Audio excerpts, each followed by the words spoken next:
മൈത്രേൻ, ഇപ്പൊ നടക്കുന്ന Iran Israel വാർ, Israel വലിയൊരു കാരണമില്ലാതെ ഡയറക്റ്റ് ഒരു യുദ്ധത്തിനെന്ന പോലെ ഇറാനെ ആക്രമിക്കും. ഓൾറെഡി അവർ മറ്റുള്ള രാജ്യങ്ങളുമായി യുദ്ധം ചെയ്തുകൊണ്ടിരിക്കുന്ന അവസ്ഥയിൽ നിന്ന് വീണ്ടും ഇറാനിലേക്ക് ഒരു അടി കൊടുക്കുകയും പശ്ചിമേഷ്യ ഒരു സമാധാനാന്തരീക്ഷം നഷ്ടപ്പെടുന്ന രീതിയിൽ പെരുമാറുകയും ചെയ്യുന്ന ഇസ്രായേലിൻ്റെ ലക്ഷ്യം എന്തായിരിക്കും? എന്തുകൊണ്ടാണ് ഇസ്രായേൽ ഒരു മര്യാദയും ഇല്ലാതെ മറ്റുള്ള രാജ്യങ്ങളിലേക്ക് കടന്നു കയറാൻ ശ്രമിക്കുന്നത്? ഇതൊരു പുതിയ പ്രശ്നമായിട്ട് ഇയാൾ ഇറാൻ ബാക്കിയുള്ള ചുറ്റിനുള്ള എല്ലാ രാജ്യങ്ങളെയും അവർ തകർത്ത് കഴിഞ്ഞില്ല. അവർക്കിനി ആകെപ്പാട് തകർക്കാനുള്ളത് ഇറാൻ മാത്രമേ ഉള്ളൂ. അതുകൊണ്ട് അത് ചെയ്യും. അത് നമ്മളങ്ങനെ മനസ്സിലാക്കേണ്ടതാണ്. ഇത് രാഷ്ട്രീയം ആദ്യം തൊട്ട് അവർക്കുള്ളതല്ലേ. ഇസ്രായേൽ ഉണ്ടാക്കിയെടുക്കുക എന്നുള്ളതാണ് രാഷ്ട്രീയം. അവരുടെ മറുവശത്ത് മറ്റു രാജ്യങ്ങൾ അവർക്ക് എതിരാളികളായിട്ട് ആരും ഉണ്ടാകരുതെന്ന് അവർ തീരുമാനിക്കുന്ന സ്ഥലമാണ്. അത് ഇന്ന് തീരുമാനിച്ചൊന്നുമല്ല. ഈജിപ്തിലെ നാസറെ തകർക്കുന്ന 7 ഡേ വാർ ഉണ്ടായിരുന്നില്ല. അതും കഴിഞ്ഞ് എനിക്ക് തോന്നുന്നു 99-ആണെന്ന് തോന്നുന്നു ജെഫ്രി സാക്സ് ഗ്ലോബൽ ഫണ്ടൊക്കെ ഉണ്ടാക്കി അയാൾക്ക് നേരിട്ട് അമേരിക്കൻ പ്രസിഡന്റുമാരുടെയും പെൻറ്റഗണിലുള്ള ആൾക്കാരുമായിട്ട് നല്ല ബന്ധം ഉണ്ടായിരുന്ന ആളാണ്. അയാൾ 99 ഈ കാര്യം പറയുന്നത്. 99 അയാൾ കേട്ട കാര്യമാണ്. എനിക്ക് തോന്നുന്നു ഒരു 10 വർഷം മുമ്പ് വരെ അയാളത് പറഞ്ഞു തുടങ്ങിയിട്ടുണ്ട്. അതുകൊണ്ട് ഈ അമേരിക്കൻകാരല്ല യുദ്ധം ചെയ്യുന്ന, അമേരിക്കക്കാരെ കൊണ്ട് ഇസ്രയേലുകാരാണ് യുദ്ധം ചെയ്യുന്നതെന്ന് പറഞ്ഞിട്ടാണ് അയാൾ പറഞ്ഞു തുടങ്ങിയത്. അപ്പം അന്ന് തന്നെ അയാൾ പറയുന്നുണ്ട് 6 രാജ്യങ്ങൾ അവർ ഉന്നം വെച്ചിട്ടുണ്ട്. 6 രാജ്യത്തിൽ 99 അവർ തീരുമാനം എടുത്തു എന്നുള്ളതാണ് മനസ്സിലാക്കേണ്ടത്. അല്ലാതെ ഇപ്പോഴത്തെ കാര്യമൊന്നുമല്ല. അല്ല, ഇയാൾ ഇറാനിൽ കയറിയ കഥയൊക്കെ ഇയാൾ പറയുമ്പോൾ ഇയാൾക്ക് ഈ വിഷയങ്ങൾ അറിയാത്തതുകൊണ്ടാണ് അതങ്ങനെ പറഞ്ഞുകൊണ്ടിരിക്കുന്നത്. ഇസ്രയേലിന് ചുറ്റിനും ഉള്ള അറബ് രാജ്യങ്ങളിൽ അവർക്ക് എതിരാളികളായിട്ട് തീരാൻ സാധ്യതയുണ്ടെന്ന് തോന്നുന്ന മുഴുവൻ രാജ്യങ്ങളെ ഐഡൻറ്റിഫൈ ചെയ്തിട്ട് അവരെ ഒന്നിനു പുറകെ ഓരോ കാരണങ്ങളുണ്ടാക്കി അവരെ ആക്രമിക്കുക എന്ന് പറയുന്ന സാധനം അവർ ചെയ്തുകൊണ്ടിരിക്കുകയാണ്.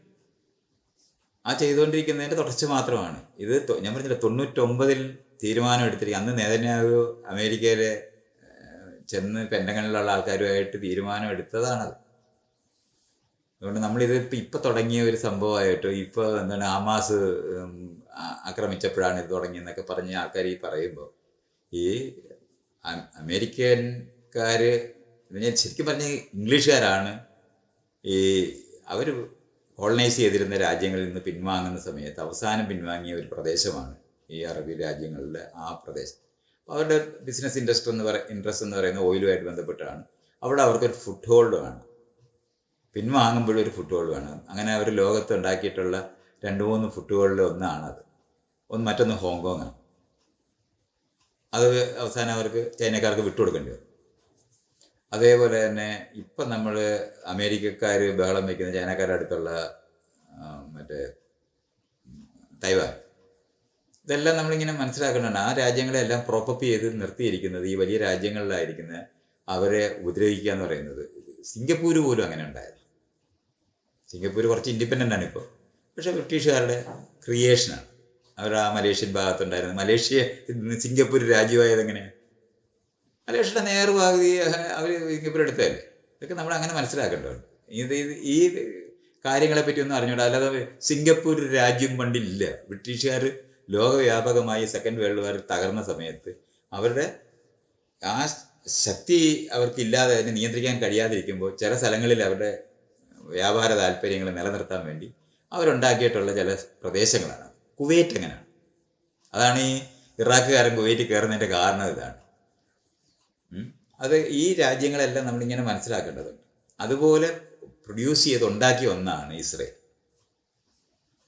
അറബ് രാജ്യങ്ങളുടെ നടുവിൽ ബ്രിട്ടീഷുകാരുടെ ഒരു കാൽപ്പാട്. ആ ബ്രിട്ടീഷുകാർ വീക്കൻ ചെയ്യപ്പെട്ടപ്പോൾ അമേരിക്കക്കാർ അതിനെ റീപ്ലേസ് ചെയ്ത് ലോകവ്യാപകമായിട്ട് അമേരിക്കൻ കോളനൈസേഷൻ ഇല്ലാതെ, അമേരിക്ക കോളനൈസ് ചെയ്യാതെ ഈ ബ്രിട്ടീഷുകാരുടെ സ്പേസാണ് ഓക്യുപ്പൈ ചെയ്തത്. ഇന്ന് സൂര്യൻ അസ്തമിക്കാത്ത രാജ്യം ബ്രിട്ടീഷുകാർക്ക് നഷ്ടപ്പെടുമ്പോൾ അതിന് ആ സ്ഥലത്തേക്ക് എൻട്രി ചെയ്ത് നിന്ന ഒരു രാജ്യമാണ് അമേരിക്ക. ഇത്രയും നമ്മൾ അറിയണം. 750 സൈനിക താവളം ലോകവ്യാപകമായി അവർക്കുണ്ട്, അമേരിക്കയുണ്ട്. അതുപോലെ തന്നെ ബ്രിട്ടീഷുകാർക്ക് 323 മറ്റോ ആണ്. അതിന് നമ്പർ കൃത്യമാകാനാണ്. മറ്റേത് 750 ആണെന്ന് എനിക്ക് കൃത്യമായിട്ട് അറിയാം. 323 ഉള്ളവരുണ്ട്. ഇത് രണ്ടും കൂടെ ചേർന്ന് 1000-ന് മേളിൽ സൈനിക താവളമുള്ള 2 രാജ്യങ്ങളാണ്.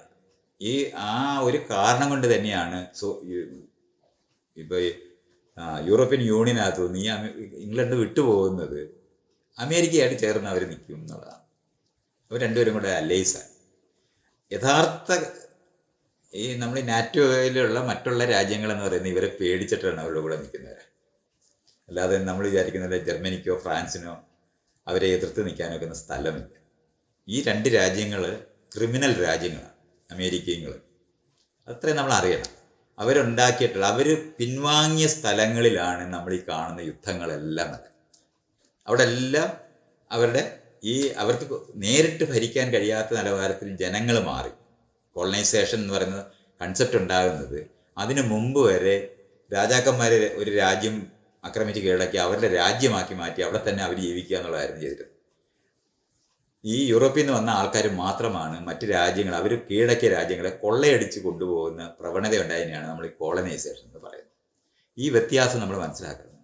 അപ്പോൾ ഈ കോളനിക്ക് വേണ്ടി യൂറോപ്പിലുള്ള ജർമ്മനിയും യൂറോപ്പിലുള്ള ഫ്രാൻസും യൂറോപ്പിലുള്ള സ്പെയിനും യൂറോപ്പിലുള്ള ഡച്ചും ഇംഗ്ലീഷും ഇത്രയും പേര് തമ്മിൽ യുദ്ധം ചെയ്തിട്ടുണ്ടായ യുദ്ധങ്ങളാണ് നമ്മൾ കാണുന്ന ഫസ്റ്റ് വേൾഡ് വാറും സെക്കൻഡ് വേൾഡ് വാറും.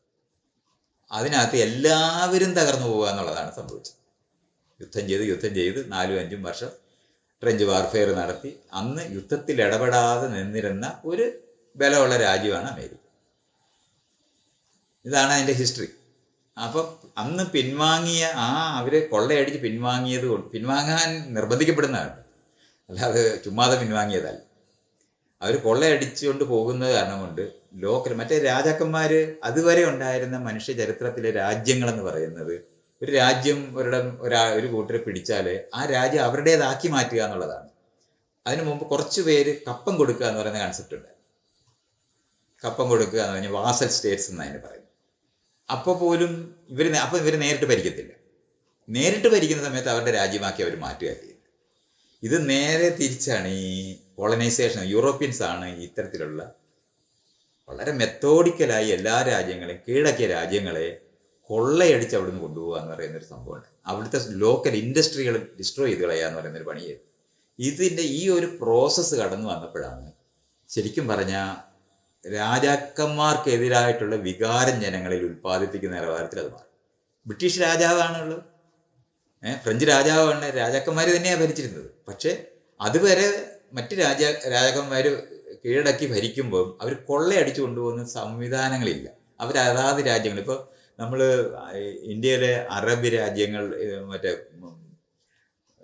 മുഗളന്മാർ എന്ന് നമ്മൾ പറയുന്നത് മംഗോൾ എന്ന് വന്നവരാണ് മുഗളന്മാരെ നമ്മൾ വിളിക്കുന്നത്. മംഗോൾ എന്നുള്ള വാക്കാണ് മുഗൾ എന്നാനുള്ളത്, കേട്ടോ, മറക്കണ്ട. എന്നിട്ട് അവരിവിടെ വരുമ്പോൾ ഇവിടുത്തെ രാജ്യമായിട്ട് അവർ മാറുക ചെയ്തത്. അല്ലാതെ ഇവരിവിടുന്ന് മംഗോളിയയിലേക്ക് ഇവിടുത്തെ സാധനങ്ങൾ അടിച്ചുകൊണ്ട് പോകുന്നതല്ല. അവിടുന്ന് വരുന്നതിനകത്ത് അവിടുത്തെ രാജാക്കന്മാരിൽ നിന്ന് ഒരു കൂട്ടരായിരിക്കും വരുന്നത്. അതുകൊണ്ട് തിരിച്ചവിടോട്ട് പോകാനായിട്ട് പറ്റാത്തവരാണ് വന്ന് ഇത് ചെയ്യുന്നത്. അങ്ങനെ ചെയ്ത് ഇവിടെ രാജ്യമുണ്ടാക്കി ലോകത്തിൽ ഏറ്റവും ധനമുള്ള രാജ്യമായിട്ട് മാറിയ ഒരു രാജ്യമാണ് അന്ന് ഇന്ത്യ. അതിൻ്റെ കണ്ടിട്ടാണ് ഈ യൂറോപ്യൻ ആൾക്കാർ വന്നത് തന്നെ. മുഗൾ സാമ്രാജ്യത്തിൻ്റെ സ്വത്ത് കണ്ടിട്ടാണ് വരുന്നത്. അപ്പോൾ അങ്ങനെ വന്ന് ഈ ഇന്ത്യ അവർ കോളനൈസ് ചെയ്യുമ്പോൾ ഇവിടുത്തെ ലോക്കൽ ഇൻഡസ്ട്രികളെല്ലാം ഡിസ്ട്രോയ് ചെയ്ത് കളഞ്ഞിട്ടുണ്ട്. ഇപ്പോൾ ബംഗാൾ എന്ന് പറയുന്നത് അന്ന് ലോകത്തിലെ ഏറ്റവും വലിയ ട്രേഡ് സെൻ്ററായി. ഈ 2 നദി ഒന്നിച്ചിറങ്ങുന്ന സ്ഥലമായിരുന്നു അത്. അതൊക്കെ കാരണം കൊണ്ട് ട്രേഡ് വളരെയധികം, കാരണം വള്ളം അകത്തേക്ക് പോകാൻ പറ്റുന്ന മെക്കാനിസം നിൽക്കുന്നതന്നെ ആദ്യകാലത്ത് വള്ളങ്ങളാണ് ഏറ്റവും വലിയ കേന്ദ്രമായിട്ടിരുന്നത്. അപ്പോൾ അങ്ങനെ ഡാക്കയായിരുന്നു അന്നത്തെ ഏറ്റവും വലിയ സെൻറ്റർ. അവിടെ ഉണ്ടായിരുന്ന തുണിത്തരങ്ങൾ, ബംഗാൾ തുണിത്തരങ്ങൾ ലോകവ്യാപകമായ ആൾക്കാർ ഇഷ്ടപ്പെടുന്ന സ്ഥലമായിരുന്നു. അത് മുഴുവൻ ഇല്ലാതാക്കി കളഞ്ഞത് ഈ ബ്രിട്ടീഷുകാർ. ഡാക്ക മസ്ലിൻ, അതാണ് നമ്മൾ മനസ്സിലാക്കുക. ഡാക്ക മസ്ലിൻ എന്ന് വളരെ ഫേമസ് ആണ്. അക്ബറുടെ കൊട്ടാരത്തിനകത്തൊക്കെ ഈ ഡാക്ക മസ്ലിൻ എന്ന് പറഞ്ഞാൽ ഒരു മോതിരത്തിനകത്തൂടെ നമ്മളിങ്ങനെ വലിച്ചാൽ ആ ഒരു സാരി കംപ്ലീറ്റ് ഇറങ്ങി വരും. അത്ര നേർത്ത് നമ്മളൊന്ന് ആലോചിക്കണം. നീ കൈകൊണ്ട് ചെയ്യുന്നതാണെന്ന് ഓർക്കണം, മെഷീനില്ല. പക്ഷെ അത്ര ഫൈൻ ഫാബ്രിക്സ് ഉണ്ടാക്കാനുള്ള അറിവുള്ളവരായിരുന്നു അവർ. അതിനുള്ള ടെക്നോളജി അവർക്കുണ്ട്. അങ്ങനെ ചെയ്തിരുന്ന ഒരു വലിയ വ്യവസായ മേഖല മുഴുവൻ ഇവർ വന്ന് അവിടുത്തെ മില്ലുകളിൽ ഇവരെയൊക്കെ കൊന്നുവരെ കളഞ്ഞിട്ടുണ്ട് ഈ ആർട്ടിസാൻസിന്. അതിൻ്റെ എക്സ്പെർട്ട്നെസ് ഇല്ലാതാക്കി കളയാന്ന്. എന്നിട്ട് ഈ യൂറോപ്പിൽ ഉണ്ടാക്കിയിരിക്കുന്ന മില്ല് തുണികൾ ഉപയോഗിക്കുന്നത് അതിനെതിരായിട്ടാണ് ഗാന്ധി സമരം ചെയ്തിട്ട് ഈ കോട്ടൺ തറി നമ്മൾ പറയുന്ന ഖാദിയൊക്കെ ഉണ്ടാക്കുന്ന സമര രീതി തന്നെ ഉണ്ടാക്കുന്ന അങ്ങനെയാണ്. ഈ നിലവാരത്തിൽ നമ്മൾ ഇതിനെ ഒന്ന് മനസ്സിലാക്കേണ്ടതുണ്ട്. ഇവരെന്തായി ചെയ്തു കഴിഞ്ഞാൽ എല്ലാ രാജ്യങ്ങളെയും കൊള്ളയടിച്ച് അവിടെ കൊണ്ടുപോകുക എന്ന് പറയുന്ന പണി ചെയ്തിട്ട് അതാത് രാജ്യത്തെ ജനങ്ങൾ ഇവർക്കെതിരായി മാറുന്ന ഇത് ലോകത്ത് സംഭവിച്ച അതുവരെ ഒരു രാജാവിനെ തോപ്പിച്ച് വേറെ രാജാവ് വന്നാൽ ആ രാജാവിനൊക്കെ ഇടങ്ങി നിൽക്കുന്ന ജനങ്ങളെ ലോകത്തുണ്ടായിരുന്നു. നമ്മുടെ രാജ്യം എന്ന ആലോചിക്കുന്നിടത്തേക്ക് എത്തിക്കാൻ ഇവർക്ക് കഴിഞ്ഞു എന്നുള്ളൊരു യാഥാർത്ഥ്യം. അങ്ങനെ ഒരു ലോക്കലായ അപ്രൈസിങ് ഉണ്ടായി തുടങ്ങി.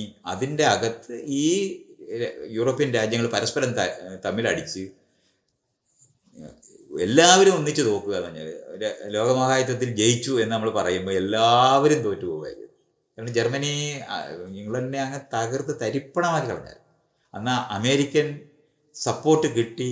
D-Dayക്കകത്ത് അമേരിക്കയിൽ നിന്ന് വന്നിരിക്കുന്ന പട്ടാളം, പുതുപട്ടാളം, യാതൊരു യുദ്ധത്തിനകത്ത് അതുവരെ പെടാത്തവരുടെ മൂച്ചുകൊണ്ടാണ് ഇവിടെ യുദ്ധം ചെയ്ത് തകർന്ന രാജ്യങ്ങളാണ് പിന്നെ അങ്ങോട്ട് പിടിക്കുന്നത്.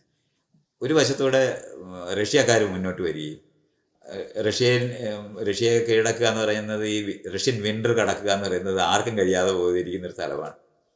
അവിടുന്ന് റഷ്യക്കാരുടെയും ഈ അമേരിക്കക്കാരും കൂടെ ചേർന്നാണ് ഈ ജർമ്മനിയൊക്കെ ശരിക്കും പറഞ്ഞ് കീഴടക്കി. രണ്ട് വെസ്റ്റ് ജർമ്മനി, ഈസ്റ്റ് ജർമ്മനിയൊക്കെ നമ്മൾ ഉണ്ടാകുന്ന ആ സെക്കൻഡ് വേൾഡ് വാർ കഴിയുന്നത്. ഈ സമയത്ത് എല്ലാ സ്ഥലങ്ങളിലുള്ള രാജ്യങ്ങളിൽ നിന്ന് ബ്രിട്ടീഷുകാർക്ക് പിൻവാങ്ങാൻ ബാധ്യത വരും.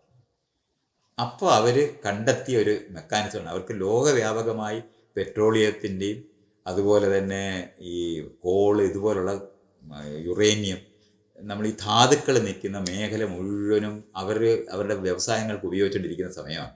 പിൻവാങ്ങേണ്ടി വരുന്നത് കാരണം ഒരു പ്രദേശത്തെ ജനങ്ങളുടെ സപ്പോർട്ടില്ലാതെ ഒരു കാലത്തും ഈ അന്ന് ഒരു രാജാവിനും ഭരിക്കാൻ പറ്റത്തില്ല. കാരണം ബ്രിട്ടനിലുള്ള ജനങ്ങൾ മുഴുവനും കൂടെ വിചാരിച്ചാലും സൗത്ത് ഇന്ത്യ ഭരിക്കാൻ പോലും പറ്റത്തില്ല. അത്രയും നമ്പരേ ഉള്ളൂ. കേരളത്തിലെ ജനതയേ ഉള്ളൂ ഈ ഇംഗ്ലണ്ട് മുഴുവനും കൂടെ. ഇത് നമ്മളങ്ങനെ മനസ്സിലാക്കണം. അത് കാരണം കൊണ്ട് ഈ പ്രദേശത്തെ ജനങ്ങളിലെ വിദ്യാഭ്യാസം എന്ന് പറഞ്ഞാൽ ശരിയായ വിദ്യാഭ്യാസമല്ല, മൂസന്മാരെയും ക്ലർക്കന്മാരെയൊക്കെ ഉണ്ടാക്കുന്ന നിലവാരത്തിലുള്ള ഉദ്യോഗസ്ഥന്മാരെ ഉണ്ടാക്കിയെടുക്കുന്ന ഒരു വിദ്യാഭ്യാസം കൊടുത്ത് രാഷ്ട്രീയമില്ലാതെ പഠിപ്പിച്ചുണ്ടാക്കി ആളുകളെ ഉപയോഗിച്ചായിരുന്നു അവർ ലോകവ്യാപകമായി ഭരിച്ചിരുന്നത്. ഇന്ത്യയിലുള്ള ഒരു വലിയ ജനവിഭാഗത്തിന് ഈ പറയുന്ന അവരുടെ ഉദ്യോഗസ്ഥന്മാരാകാനായിട്ട് ഭരണത്തിൽ പങ്കാളിയാകാൻ പറ്റുമെന്ന് തോന്നിക്കുന്ന കൊതി ഉണ്ടാക്കി അവരെ അതിനകത്ത് ചേർത്തിണക്കി അവരെ ഉപയോഗിച്ചായിരുന്നു ഭരിച്ചിരുന്നത്. ഈ ഭരിച്ചിരുന്നിടത്തു നിന്ന് അവിടുത്തെ ഇംഗ്ലണ്ടിൽ പോയി പഠിച്ച എല്ലാ രാജ്യങ്ങളിലുള്ള ആൾക്കാർക്കും അവരുടെ രാജ്യം അവർ നടത്തുന്ന വേറെ രീതിയിലാണെന്ന് നമ്മുടെ അടുത്ത് മര്യാദയായിട്ട് പെരുമാറുന്നതെന്ന് തിരിച്ചറിയുന്ന സ്ഥലത്തെത്തി എന്നുള്ളതാണ് ഈ ജനാധിപത്യ മൂവ്മെൻറ്റ്. ലോകവ്യാപകമായി എല്ലാ സ്ഥലത്തും കോളനിക്ക് എതിരായിട്ടുള്ള സമരം ഉണ്ടായി. ആ സമരം ഉണ്ടായി ആളുകൾ പിൻവാങ്ങിയ സമയത്താണ് സെക്കൻഡ് വേൾഡ് വാറിനകത്ത് ജർമ്മനിയും തോപ്പിച്ച് തീർന്നപ്പോൾ എല്ലാ രാജ്യങ്ങളും നടന്നു. ഫ്രാൻസ് ഇവരെ അലൈസ് എന്ന് നമ്മൾ പറയുന്ന സമയത്ത് യുദ്ധത്തിൽ തകരാത്ത ഒരു രാജ്യവും. ഇംഗ്ലണ്ടൊക്കെ അങ്ങ് കാർപ്പറ്റ് ബോംബിംഗ് എന്ന് ഇന്ന് പറയുന്ന നിലവാരത്തിൽ ഇംഗ്ലണ്ട് തകർന്നു പോയത്. അങ്ങനെ തകർന്ന സമയത്ത് പിൻവാങ്ങാനായിട്ട് ഈ രാജ്യങ്ങൾ ഒന്നും നിലനിർത്താൻ ആർക്കും കഴിയില്ല എന്ന് മനസ്സിലാകുന്ന സമയത്താണ് ഈ ഇവിടുത്തെ സമരങ്ങളും കൂടെ കൊണ്ടാണ് ഇത് രണ്ടും കൂടെ ഒന്നിച്ചാണ് വരുന്നത്. അപ്പോൾ ഈ ജനങ്ങളുടെ സഹകരണമില്ലാതെ ഭരിക്കാൻ പറ്റത്തില്ല എന്ന് വരികയും ഒപ്പം തന്നെ ഇവരെ കീഴടക്കി നിർത്താനുള്ള കഴിവും നഷ്ടപ്പെട്ടിരിക്കുന്ന സ്ഥലം കൊണ്ട് പിൻവാങ്ങി. ആ പിൻവാങ്ങുന്ന സമയത്ത് അവർ കണ്ടെത്തിയ 3-4 പോക്കറ്റിനെ പറ്റിയാണ് ഞാൻ ഈ പറയുന്നത്. അപ്പോൾ അമേരിക്ക അന്ന് ഇംഗ്ലണ്ടിൻ്റെ കീഴിലാണ്, ഓസ്ട്രേലിയ ഇംഗ്ലണ്ടിൻ്റെ കീഴിലാണ്. ഇത് രണ്ടും ഇംഗ്ലീഷുകാരുടെ നേരിട്ടുള്ള ഭരണത്തിൻ്റെ കീഴിലുള്ള രാജ്യങ്ങളായിട്ടാണ് അന്ന് നിന്നിരുന്നത്. അപ്പം ആദ്യം ഈ നിന്നിരുന്നിടത്തുനിന്നാണ് ഫസ്റ്റ് അമേരിക്കൻ റവല്യൂഷൻ ആരംഭിക്കുന്നതാണ് ഇതിൻ്റെ ഒരു നാന്ദി.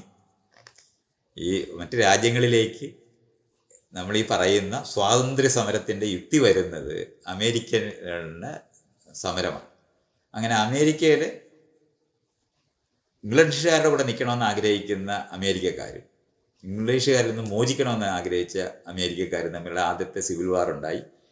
അതിനകത്ത് ഇംഗ്ലീഷുകാർ തോറ്റുപോയിട്ടാണ് ആ ആശയമാണ്. അങ്ങനെയാണ് അമേരിക്കൻ റവല്യൂഷനാണ് ലോകത്തിനകത്തെ മുഴുവൻ രാജ്യങ്ങളിലെ എന്താണ് സ്വാതന്ത്ര്യത്തിനുള്ള ആദ്യത്തെ. അത് നമ്മൾ ഇപ്പം ഈയിടെ ലെബനിലുള്ള രാജ്യത്തുണ്ടായിരുന്ന നമ്മൾ പ്രോഫിറ്റൊക്കെ എഴുതിയുള്ള പേരെന്താ, ഖലീൽ ജിബ്രാൻ.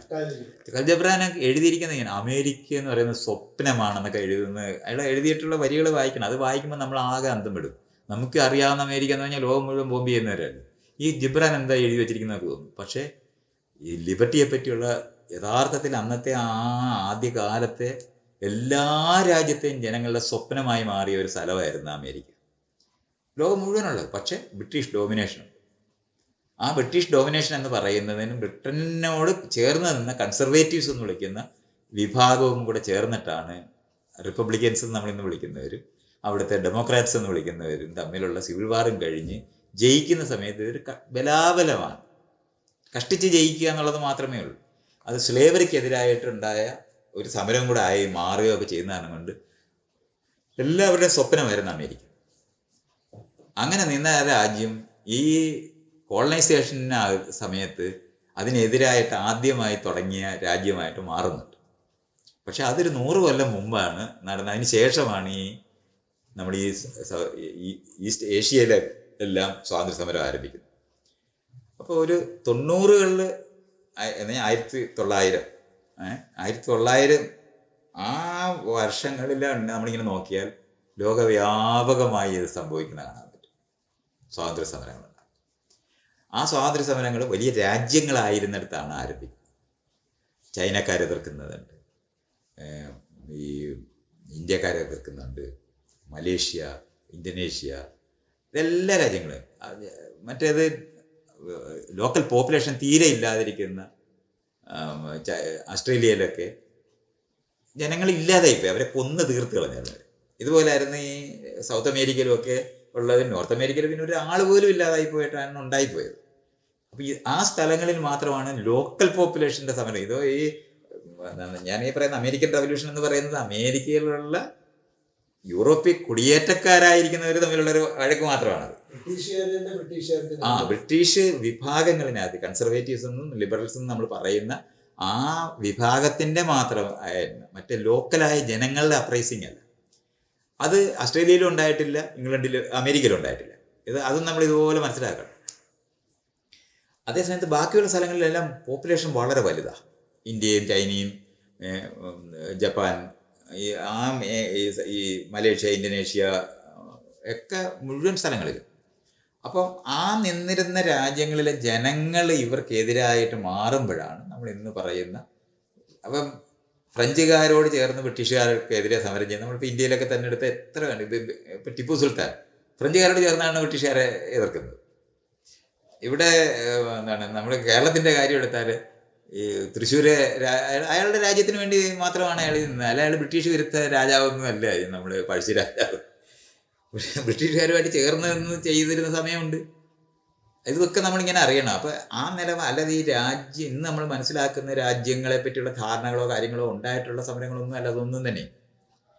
അപ്പം ആ നിലവാരത്തിലുണ്ടായിരുന്ന ഒരു സ്ഥലത്ത് അവർ റിട്രീറ്റ് ചെയ്യാൻ ബാധ്യത വരുന്നത് ഈ സെക്കൻഡ് വേൾഡ് വാറിൽ എല്ലാവരും, ഒരാളും ഇല്ലാതെ എല്ലാവരും തോക്കുക ചെയ്യും. അല്ലാതെ അലൈസ് ചെയ്യിക്കുകയും അതിൻ്റെ മറ്റവരുടെ പേരെന്തായിരുന്നു മറന്നുപോയി, ജർമ്മനിയും ജപ്പാനും ഇറ്റലിയും കൂടെ ചേർന്ന് നിൽക്കുന്നത്, അതിൻ്റെ പേരും മറന്നല്ലേ. അത് കുഴപ്പമില്ല. അങ്ങനെ തോൽപ്പിക്കുന്നു എന്ന് പറയുമ്പോഴും ഇവർ മുഴുവൻ പേരും തോറ്റുപോവുക എന്നുള്ളതാണ് ആക്സിസ് ഗ്രൂപ്പ്. അപ്പോൾ ഇതുമൊക്കെ നമ്മൾ മനസ്സിലാക്കാനുള്ളത് ഈ ഒരു റിട്രീറ്റ് ചെയ്യുന്ന സമയത്ത് അവർ നിർത്തിയിരുന്ന കാല് പതിപ്പിച്ച സ്ഥലങ്ങളിൽ ഒന്നാണ് ഞാൻ ഈ പറയുന്ന സിംഗപ്പൂരായിരുന്നത്. മലേഷ്യയിൽ നിന്ന് അടർത്തി മാറ്റി ഒരു ഇൻഡിപെൻഡൻറ്റ് രാജ്യമായിട്ട് അതിനെ ഡിക്ലെയർ ചെയ്തിട്ട് ശരിക്കും പറഞ്ഞാൽ ബ്രിട്ടീഷുകാരുടെ മുഴുവൻ വ്യവസായ താല്പര്യം നിലനിർത്തുന്ന സ്ഥലമാണ്. ഓസ്ട്രേലിയ തൊട്ടപ്പുറത്ത് ബ്രിട്ടീഷുകാരുടെ ആൾക്കാർ തന്നെ, ബ്രിട്ടീഷുകാർ തന്നെയാണ്. കോമൺവെൽത്ത് എന്ന് പറയുന്ന സാധനത്തിനകത്താണ് അത് വരുന്നത്. അതിനുശേഷം ഹോങ്കോങ് ആയിരുന്നു നിന്നിരുന്നത്. ചൈനക്കാരെ നിർണ്ണയിക്കാനായിട്ട്, ചൈനക്കാരെ നിയന്ത്രിക്കാനായിട്ട് അത് ഉപയോഗിച്ചിട്ടുണ്ടായിരുന്നു. തൈവാൻ ചൈനയായിട്ടുള്ള വഴക്കിനകത്ത് നിൽക്കുന്നത് അത് ഇപ്പോഴും അവിടെ തന്നെ നിൽപ്പുണ്ട്. അപ്പോൾ ഈ ഏരിയക്കകത്തെല്ലാം ഉണ്ടായിരിക്കുന്നതിനകത്ത് ആ സമയത്താണ് ഈ ഇവർ ചെയ്യുന്ന ഒരു സാധനമാണ്, ബ്രിട്ടീഷുകാർ ചെയ്യുന്ന ഒരു സാധനമാണ് ഈ ഇസ്രയേൽ ഉണ്ടാക്കുക എന്ന് പറയുന്നത്. വളരെ സിമ്പിളായിട്ട് അവർ തുടങ്ങിയ ഒരു മെക്കാനിസമാണ്. അവിടെ കുറച്ച് ജൂതന്മാരുണ്ട്, ക്രിസ്ത്യാനികളുണ്ട്, കുറച്ച് മുസ്ലിംസ് ഉണ്ട്, ഒരു പ്രദേശമായിരുന്നു. അത് അറബ്സിന് കൊടുക്കാൻ പറ്റുമെന്നൊക്കെ പറഞ്ഞിട്ട് പലർക്കും ഇവർ പ്രോമിസ് ചെയ്തിട്ടുണ്ട്. എന്നിട്ട് അവസാനം ലോകവ്യാപകമായ ജൂതന്മാരെ അവരുടെ രാജ്യമാണ്. ഞാൻ 2000 കൊല്ലം മുമ്പ് അവിടുന്ന് ഇറങ്ങിപ്പോയെന്ന് പറഞ്ഞ് കഥ പറഞ്ഞിട്ടാണെന്നൊന്ന് ആലോചിക്കണം. ഇപ്പം നമ്മുടെയൊക്കെ വീടിൻ്റെ മുൻവശത്ത് 2000 കൊല്ലം മുമ്പ് ഞങ്ങൾ ഇവിടുന്ന് ഇറങ്ങിപ്പോയാരെന്ന് പറഞ്ഞ് ടെൻറ്റ് അടിച്ച് അങ്ങ് തുടങ്ങുക ചെയ്യുന്നത്. അവർ വന്ന് വാങ്ങിയിട്ട് ഒത്തിരി പേരുണ്ട്. നല്ല പറഞ്ഞാൽ ലോകത്തിൽ ഏറ്റവും കൂടുതൽ പണം കൈകാര്യം ചെയ്തിരുന്ന ഒരു വിഭാഗമാണ് ജൂതന്മാർ. എല്ലായിടത്തും എല്ലാവർക്കും അവരോട് വിരോധം തോന്നുന്നതിൻ്റെ പ്രധാന കാരണം ജൂതനെ പറ്റിയൊക്കെ ഈ എന്താണ് മറ്റേ ഷേക്സ്പിയറൊക്കെ ഷൈലോക്ക് എന്ന് പറഞ്ഞ കൺസെപ്റ്റ് ഒരു ആളിനെ ഈ പണം കടം കൊടുക്കുന്നവരാണ്. അപ്പം ഇവർ കണക്കറിയുന്നവരാണ്. അവരുടെ ഒരു സവിശേഷ കഴിവെന്ന് പറഞ്ഞാൽ ഇവർ ഇവിടുത്തെ ബ്രാഹ്മണന്മാരെ പോലെയാണ്. അവർ കണക്കറിയുന്ന കാരണം കൊണ്ട് കൂട്ടുപലിശ എന്ന് പറയുന്നത് സാധാരണ ആൾക്കാർക്ക് ഒരു യുക്തിയും കിട്ടാത്തൊരു സംഭവമാണ്. ഒരിക്കലും കടം മേടിച്ചാൽ കടം തീരത്തില്ല, പെർമനന്റ്. അപ്പം ഇതിങ്ങനെ എല്ലാവരും വിഷമിക്കുന്നൊരു സാധനം. ഇവരുടെ അടുത്ത് പണമുണ്ട്, ചെന്നാൽ കിട്ടും, പക്ഷെ ഈ കടം കൊടുത്താൽ തീരുത്. ജീവിതകാലം മുഴുവൻ കടക്കാരനായിട്ട് മാറുന്ന ഒരു മെക്കാനിസം. ഇവരുടെ കണക്ക് വെച്ചിട്ടാണ് അവരത് ചെയ്യുന്നത്. അപ്പോൾ ഈ കൂട്ടുപലിശ എന്ന് പറയുന്നത് സാധാരണ ആൾക്കാർക്ക് അത് മനസ്സിലാകത്തേ ഇല്ല. പലിശയ്ക്ക് പലിശ, അതാണ് വരുന്നത്. അതിനെയാണ് കൂട്ടുപലിശ എന്ന് പറയുന്നത്. ഇത് ഉപയോഗിച്ചിട്ട് ഒരു കാലത്ത് ഈ കടക്കണിയിൽ നിന്ന് അവർ ആരും രക്ഷപ്പെടത്തില്ല. അങ്ങനെ പൊതുവായിട്ട് ഇവരോട് വിരോധം എല്ലാ വട്ടപ്പലിശക്കാരനോടും എല്ലാവർക്കും വേണം, പക്ഷെ വട്ടപ്പലിശക്കാരനെ ആർക്കും ഇഷ്ടമല്ല എന്ന് പറയുന്ന ഒരു സ്ഥലമുണ്ട്. ഇതായിരുന്നു അവരുടെ അവരെ പറ്റിയുള്ള ഒരു സ്ഥലം. അടുത്തെന്ന് പറഞ്ഞാൽ അവരൊരു ക്ലോസ്ഡ് ഗ്രൂപ്പ്. ഇപ്പം ബ്രാഹ്മണരുടെ കൂട്ടം വേറെ ആരെയും അതിനകത്ത് അവർ കല്യാണം കഴിക്കത്തില്ല. അതിനകത്ത് വേറൊരാളെ പ്രണയിച്ച് അവർ എക്സ്കമ്മ്യൂണിക്കേറ്റ് ചെയ്യും. ഇതേ മെക്കാനിസം ഈ ജൂതന്മാരും ചെയ്യും. ഇങ്ങനെ ഒരിക്കലും മറ്റുള്ളവർ ചുറ്റുപാടുമുള്ളവരുമായിട്ട് അവർ മിങ്കിൾ ചെയ്യത്തില്ല. അപ്പോൾ അവർ സ്പെഷ്യലായിട്ട് നിൽക്കുന്ന ഒരു സാധനം അവരിലുണ്ട്. അതിനകത്ത് അതിനേക്കാളും വലുതാണ് ഈ കാശ് കടം കൊടുത്താൽ ഒരിക്കലും മോചിക്കാൻ പറ്റാത്തതുണ്ട്. അതുകൊണ്ട് ജൂത വിരോധം എന്ന് പറയുന്നത് യൂറോപ്പിലെ ഏത് രാജ്യത്ത് നമ്മൾ പോയി പരിശോധിച്ചാൽ അവിടെ എല്ലായിടും ഉണ്ടാകും. ശരിക്കും പറഞ്ഞാൽ ഈ ജൂതവിരോധം ഇത്രയധികം ഈ ഹിറ്റ്ലർക്ക് ഉണ്ടാകുന്നത് അയാളുടെ കുട്ടിക്കാലത്ത് അയാളുടെ അച്ഛൻ കടം മേടിച്ചിട്ട് ഒരിക്കലും അതിനകത്ത് മോചിക്കാത്ത ഒരു സാധനമുണ്ട്. ഹിറ്റ്ലറുടെ ജീവിതമൊക്കെ പഠിച്ചാൽ നമുക്കിത് കാണാൻ പറ്റും. അപ്പോൾ ഈ എല്ലാവർക്കും കടം മേടിക്കാൻ പോകുന്ന ബാങ്കിലുള്ള നമുക്ക് വേണമെന്നറിയുമ്പോൾ തന്നെ ബാങ്കിനോട് നമുക്ക് വിരോധം തോന്നും. കാരണം നമ്മൾ ഇതുപോലെ പലിശയ്ക്ക് എടുത്താൽ തിരിച്ച് തീരത്തില്ലല്ലോ, ഗഡു അടച്ച് മരിക്കുമല്ലോ. അപ്പോൾ ആ നിലവാരത്തിലുള്ള ഒരു വിരോധവും അവരൊരു സമയത്തും മറ്റുള്ളവരായിട്ട് മിങ്കിൾ ചെയ്യാതിരിക്കുന്ന കാരണം കൊണ്ട് ഒരു സവിശേഷ ഗ്രൂപ്പായി നിൽക്കുന്ന കാരണം കൊണ്ടുള്ള വിരോധമൊക്കെ സത്യത്തിൽ ജൂത വിരോധം പൊതുവേ യൂറോപ്പിലുള്ള എല്ലാ രാജ്യങ്ങളും ഇവരുണ്ടായിരുന്നിടത്ത് എല്ലാം ഉണ്ട്. അപ്പോൾ അവരെ ഒരുപാട് പേര് ജൂതന്മാരെ കൊന്നൊടുക്കുന്നൊക്കെ ഉണ്ട്. അല്ലാതെ ഇതാണ് ഈ കാരണം. അതുകൊണ്ടാണ് ഞാൻ പറഞ്ഞത് ഷേക്സ്പിയർ നാടകം എഴുതുന്നതിനകത്ത് ഷൈലോക്ക് എന്ന് പറഞ്ഞ കഥാപാത്രത്തിനെ ഒരു കാലത്ത് നമുക്ക് മറക്കാനൊക്കത്തില്ല. അതൊക്കെ ഈ ജൂതവിരോധം ഉണ്ടാകുന്നതിന് ഒരു കാരണമായിട്ട് വരുന്ന ഈ 2 ഫാക്ടറാണ്. ഒന്ന് ഈ കടം കൊടുക്കുകയും കൂട്ടുപലിശ കൊണ്ട് നമുക്ക് ഒരിക്കലും കടത്തിൽ നിന്ന് കയറാത്തത്, മറ്റുള്ളവരുമായിട്ട് ഒരിക്കലും മിങ്കിൾ ചെയ്യാത്ത ഒരു വിഭാഗമാണ്. അപ്പോൾ അതിനകത്ത് തന്നെ ജൂതന്മാരിൽ തന്നെ ആഠ്യന്മാരും അതിന് കുറവുള്ളവരും അവിടെ ഉണ്ട്. ചിലവന്മാർ ഒരിക്കലും വേറൊരായിട്ട് നോക്കുപോലും ചെയ്യത്തില്ല. അപ്പം അങ്ങനത്തെ ഉണ്ട്. അതുകൊണ്ട് ഈ ഒരു അന്യത അനുഭവിപ്പിക്കുന്ന ഒരു ഗ്രൂപ്പായിട്ട് അവർ ഈ പറഞ്ഞ അവർക്ക് ആധിപത്യം ഉണ്ടാക്കാനായിട്ട് ഒരു ആയുധം ഉണ്ടാക്കി എല്ലാ ആളുകളെ കീഴടക്കിയിട്ടുള്ളത്. ഇവിടെയും ഇവിടുത്തെ ബ്രാഹ്മണന്മാർ ഈ ആയുധമൊക്കെ ഉള്ളവരെ സ്വാധീനിച്ച് അവരുടെ മുകളിൽ ആധിപത്യം ഉണ്ടാക്കിയാണ് അവർ ചെയ്തത്. രാജാക്കന്മാരുടെ ഉപദേശകരായിട്ടാണ്. ഈ അടുത്ത് വേറെ ഒരു ചർച്ചയിൽ കേട്ട ഒരു പുറരാജ്യ ചർച്ചയിൽ അമേരിക്ക ഭരിക്കുന്നത് ഇസ്രായേൽ എന്നാണ്. അങ്ങനെയാണ്. ഇതുപോലെ ഇത് ലോക ബാങ്ക് എന്ന് പറഞ്ഞ സാധനം ഉണ്ടാകുന്നതിനകത്ത് ഏറ്റവും കൂടുതൽ പണം ഇൻവെസ്റ്റ് ചെയ്തിരിക്കുന്നത് ജൂതന്മാരായിരുന്നു. ഇതൊക്കെ അതിങ്ങനെ നമ്മൾ കാണേണ്ടതുണ്ട്. അത് ഈ പണം കൈകാര്യം ചെയ്യുന്നവർ തന്നെയാണ്. അതുകൊണ്ടാണ് അവർക്ക് അത് ചെയ്യാനും പറ്റുന്നത്. ഏത് ഇൻഡസ്ട്രിക്കാരനും ഇവരുടെ അടുത്ത് നിന്ന് കടം മേടിക്കും, അവസാനം ആ ഇൻഡസ്ട്രി ഇവരുടേതായിട്ട്. ഇങ്ങനെയാണ് ഇത് തീരുന്നത്.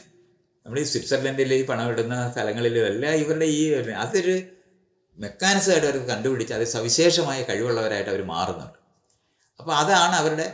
പക്ഷെ അത് തന്നെയാണ് അവരോട് ആൾക്കാർക്ക് വിരോധം ഉണ്ടാകുന്നതിന് കാരണമായിരുന്നു. അപ്പോൾ ഇതിനകത്ത് ഈ ഡ്രീം ലാൻഡ് എന്ന് പറഞ്ഞാൽ ഇവരിങ്ങനെ പറയുമല്ലോ, പണ്ടേ തൊട്ട് ഞങ്ങൾ ഇവിടുന്ന് പോയതാണെന്നൊക്കെ പറഞ്ഞിരിക്കുന്നത്. അപ്പോൾ അത് പറഞ്ഞിട്ട് അവിടെ അതുവരെ ജൂതന്മാർ അവിടെ ജീവിക്കുന്നുണ്ട്, പാലസ്തീനികളായിരിക്കുന്ന അറബ്സ് ജീവിക്കുന്നുണ്ട്, ക്രിസ്ത്യാൻ ജീവിക്കുന്നുണ്ട് ഒരു പ്രദേശമാണ്. അവിടുന്ന് പിൻവാങ്ങുമ്പോൾ ഈ ഓയിൽ ഫീൽഡുകളിലെല്ലാം നഷ്ടപ്പെടുമെന്ന് അറിയുന്നത് കാരണം കൊണ്ട് അവിടെ ഒരു ഫുട്ബോൾ ഉണ്ടാക്കാനായിട്ട് ഇംഗ്ലണ്ട് തീരുമാനിക്കുന്ന വഴിയാണ് അവരാണ് ആദ്യമായിട്ട് ജൂതന്മാരുടെ ഒരു രാജ്യം വേണം എന്ന് ഒരു വലിയ ധാർമ്മികമായ മോറലായ ഒരു ഇഷ്യൂ പോലെ പറഞ്ഞു പിടിപ്പിച്ചിട്ട് ഞാൻ കഷ്ടം പിടിക്കുകയാണ്. എല്ലാവരും അവർ പീഡിപ്പിക്കപ്പെടുന്നവരാണ്. പ്രത്യേകിച്ചും സെക്കൻഡ് വേൾഡ് വാറിൻ്റെ സമയത്ത് ഓഷ്വിറ്റ്സ് ഉണ്ടായിപ്പോയി എന്നുള്ളത് കാരണം കൊണ്ട് ജൂതവിരോധം ജർമ്മൻകാരൻ പറയുന്നത് കാരണം കൊണ്ട് ഒരു ഭയങ്കര മോറൽ സപ്പോർട്ട് ലോകത്തിനുണ്ടായിരുന്നു ജൂതരാജ്യം ഉണ്ടാക്കിയെടുക്കുന്നത്. പക്ഷേ ഈ വ്യക്തിപരമായിട്ട് നമ്മൾ പരിശോധിച്ച് നോക്കിയാൽ സകലർക്കും വിരോധം ഉണ്ടാകുന്ന തരത്തിൽ പെരുമാറിയിരുന്ന ഒരു വിഭാഗമാണ് അവർ. പക്ഷെ അവർ മറ്റു മനുഷ്യരെ പോലെ ഒരു മനുഷ്യർ കൂട്ടമാണെന്ന് നമ്മൾ അറിയുന്നതാണ്. നമുക്ക് ആ നിലവാരത്തിൽ കണ്ടിട്ടൊരു കാര്യമില്ല. പക്ഷേ ഇവരുടെ ഡിസൈൻ, ഈ ബ്രിട്ടീഷുകാരുടെ ഡിസൈൻ കൊണ്ടുണ്ടായതാണ് സിംഗപ്പൂർ ഉണ്ടായത്. കുവൈറ്റ്, ഹോങ്കോങ്, തൈവാന്, ഇതെല്ലാം ഇങ്ങനെ ചില പോക്കറ്റുകൾ അവർ കൈവശം വെച്ചിട്ടാണ് യഥാർത്ഥത്തിൽ അവർ പുറകോട്ട് മാറുന്നത്. ഈ പുറകോട്ട് മാറുന്ന സമയത്ത് അവരെ റീപ്ലേസ് ചെയ്തുകൊണ്ട് അമേരിക്ക അവിടെ കടന്ന് നിൽക്കുക എന്നുള്ളതാണ് ചെയ്തത്. ഇത്രയും നമ്മളാണ് ഇതിൻ്റെ ബാക്ക്ഡ്രോപ്പിലുള്ളത്. അന്ന് തുടങ്ങിയ മെക്കാനിസമാണ് ഈ ജൂതരാജ്യം ഉണ്ടാക്കിയെടുക്കുന്നതിന് വേണ്ടി. നമ്മൾ വെറുതെ നോക്കിയാൽ മതി, വളരെ വിവേചനപരമായ ഒരു കൺസെപ്റ്റാണല്ലോ ഒരു മതരാജ്യം ഉണ്ടാക്കുന്നത്. നമ്മളിപ്പോൾ ഇസ്ലാം മതങ്ങൾ രാജ്യം ഉണ്ടാക്കുന്നു എന്ന് പറയുന്ന സമയത്ത് അവരെല്ലാം അത് ആലോചിക്കുന്നവരായിട്ട് മാറുന്നത് ഇവരെ കണ്ടുപിടിച്ചിട്ടാണ്. ഇസ്രയേലികളെ കണ്ടിട്ടാണ് ഈ ഇസ്ലാം. അല്ല, അതുവരെ അറബ് രാജ്യങ്ങളിൽ ലോകത്തുള്ള മുഴുവൻ പേരും പോയി എത്രയോ നാളായിട്ട് കഴിഞ്ഞാൽ സയൻറ്റിഫിക് ആയിട്ടുള്ള അഡ്വാൻസ്മെൻറ്റ് ഏറ്റവും കൂടുതൽ നടന്നിട്ടുള്ള ഒരു സ്ഥലമാണ് ഈ അറേബ്യ എന്ന് പറയുന്നത്. നമ്മൾ ഇന്ന് പറയുന്നത് കെമിസ്ട്രി, അൽക്കമിസ്റ്റ്, ഈ എന്ന് പറഞ്ഞ സാധനം, അൽഗോറിതം, ഇതൊക്കെ ഈ മുഴുവൻ സാധനവും യൂറോപ്പിലേക്ക് പോകുന്നത് ഈ അറബി രാജ്യങ്ങളാണ്. അന്നല്ലാതെ ഇസ്ലാം രാജ്യങ്ങൾ വരുന്നല്ലോ. എന്നിട്ട് അന്ന് ഈ സയൻസ് വിരുദ്ധമായിട്ട് നിൽക്കുന്ന സ്ഥലമൊന്നുമില്ല. ഇന്ന് നമ്മൾ ഈ കാണുന്ന യൂസ്ലെസ് ആയിട്ടുള്ള ഈ ഇസ്ലാം ബോധം, ഞങ്ങൾ ഇത് ചെയ്യാമെന്ന് പറയുന്ന മുഴുവൻ ഉണ്ടാകുന്നത് ഈ ആളുകളുടെ സാധനത്തിനകത്തു നിന്നാണ്. ഈ ജൂതമതം ഒരു രാജ്യം ഉണ്ടാക്കാൻ ശ്രമിക്കുന്ന സമയത്ത് ആണ് ഈ മറുവശത്ത് ഇസ്ലാം രൂപപ്പെടുന്നത്. അല്ലാതെ ഇന്ത്യയിൽ തന്നെ ഉണ്ടായിരുന്നവർ മുഴുവനും ആകെപ്പാടെ ഈ അർഗസീബ് മാത്രമാണ് അന്യമതസ്ഥരെ പറ്റി ചിന്തിച്ചിരുന്നത്. അതുവരെ നമ്മൾ അക്ബറെ പറ്റി നമ്മളിങ്ങനെ എടുക്കുകയാണെങ്കിൽ അയാൾ സ്വന്തം മതം ഉണ്ടാക്കിയത്. ദിന്നിലാഹി എന്ന് പറഞ്ഞാൽ അയാളൊരു മുസ്ലിം ആണെങ്കിൽ ഒരു കാലത്ത് ഉണ്ടാക്കുക. എല്ലാ മതക്കാരെയും ഒന്നിപ്പിക്കാൻ പറ്റുമെന്ന് കണ്ടെത്തി പുതിയ മതം ഉണ്ടാക്കാൻ അയാൾ ശ്രമിച്ച ആൾ വരിക. അങ്ങനത്തെ സാധനങ്ങൾ അങ്ങനെ ഇരുന്നതാണ്. അല്ലാതെ നമ്മൾ ഇന്ന് പറയുന്ന നിലവാരത്തിൽ തീവ്ര ഇസ്ലാമിസ്റ്റുകളൊന്നും ആ കാലത്തില്ല. ഏറ്റവും കൂടുതൽ ഞാൻ പറഞ്ഞില്ലേ, സയൻറ്റിഫിക് ആയിട്ടുള്ളതും ലോകത്തിന് ഏറ്റവും കൂടുതൽ സയൻസ് സപ്ലൈ ചെയ്തിട്ടുള്ള മെഡിസിൻ്റെ മേഖലയിലൊക്കെ എത്രയോ വലിയ കോൺട്രിബ്യൂഷൻസ് നടത്തിയിട്ടുള്ള സ്ഥലമാണ്. ഇതെല്ലാം ചെയ്തിട്ടുള്ള അന്ന് ഈ കൊള്ളാത്ത ഇസ്ലാമിസ്റ്റുകളായിരുന്നു സത്യത്തിലുള്ള. നമ്മൾ അവരുടെ കൊള്ളാത്തതെന്ന് ഞാൻ പറയുന്നത് കൊട്ടേഷനകത്ത് ശരി തീവ്രമായ വിശ്വാസ പ്രമാണത്തിൽ ചത്ത് നിൽക്കുന്നവരല്ലായിരുന്നു ഉണ്ടായിരുന്നു.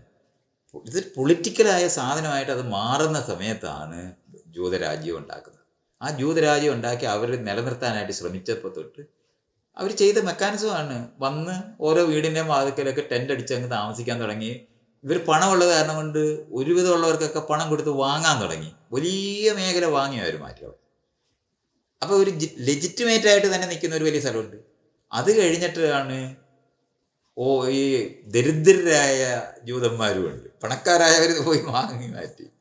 അവരുടെ കൂടെ ഈ തൊട്ടടുത്ത വീടിനകത്തെല്ലാം പോയി താമസിക്കുന്ന, അതിൻ്റെ മുറ്റത്ത് താമസിക്കുക എന്ന് പറയുന്ന തരത്തിന് നമുക്കൊരു യുക്തിയും കിട്ടാത്ത നിലവാരത്തിലാണ് ആ ജൂത രാജ്യം രൂപപ്പെടുത്തിയത്.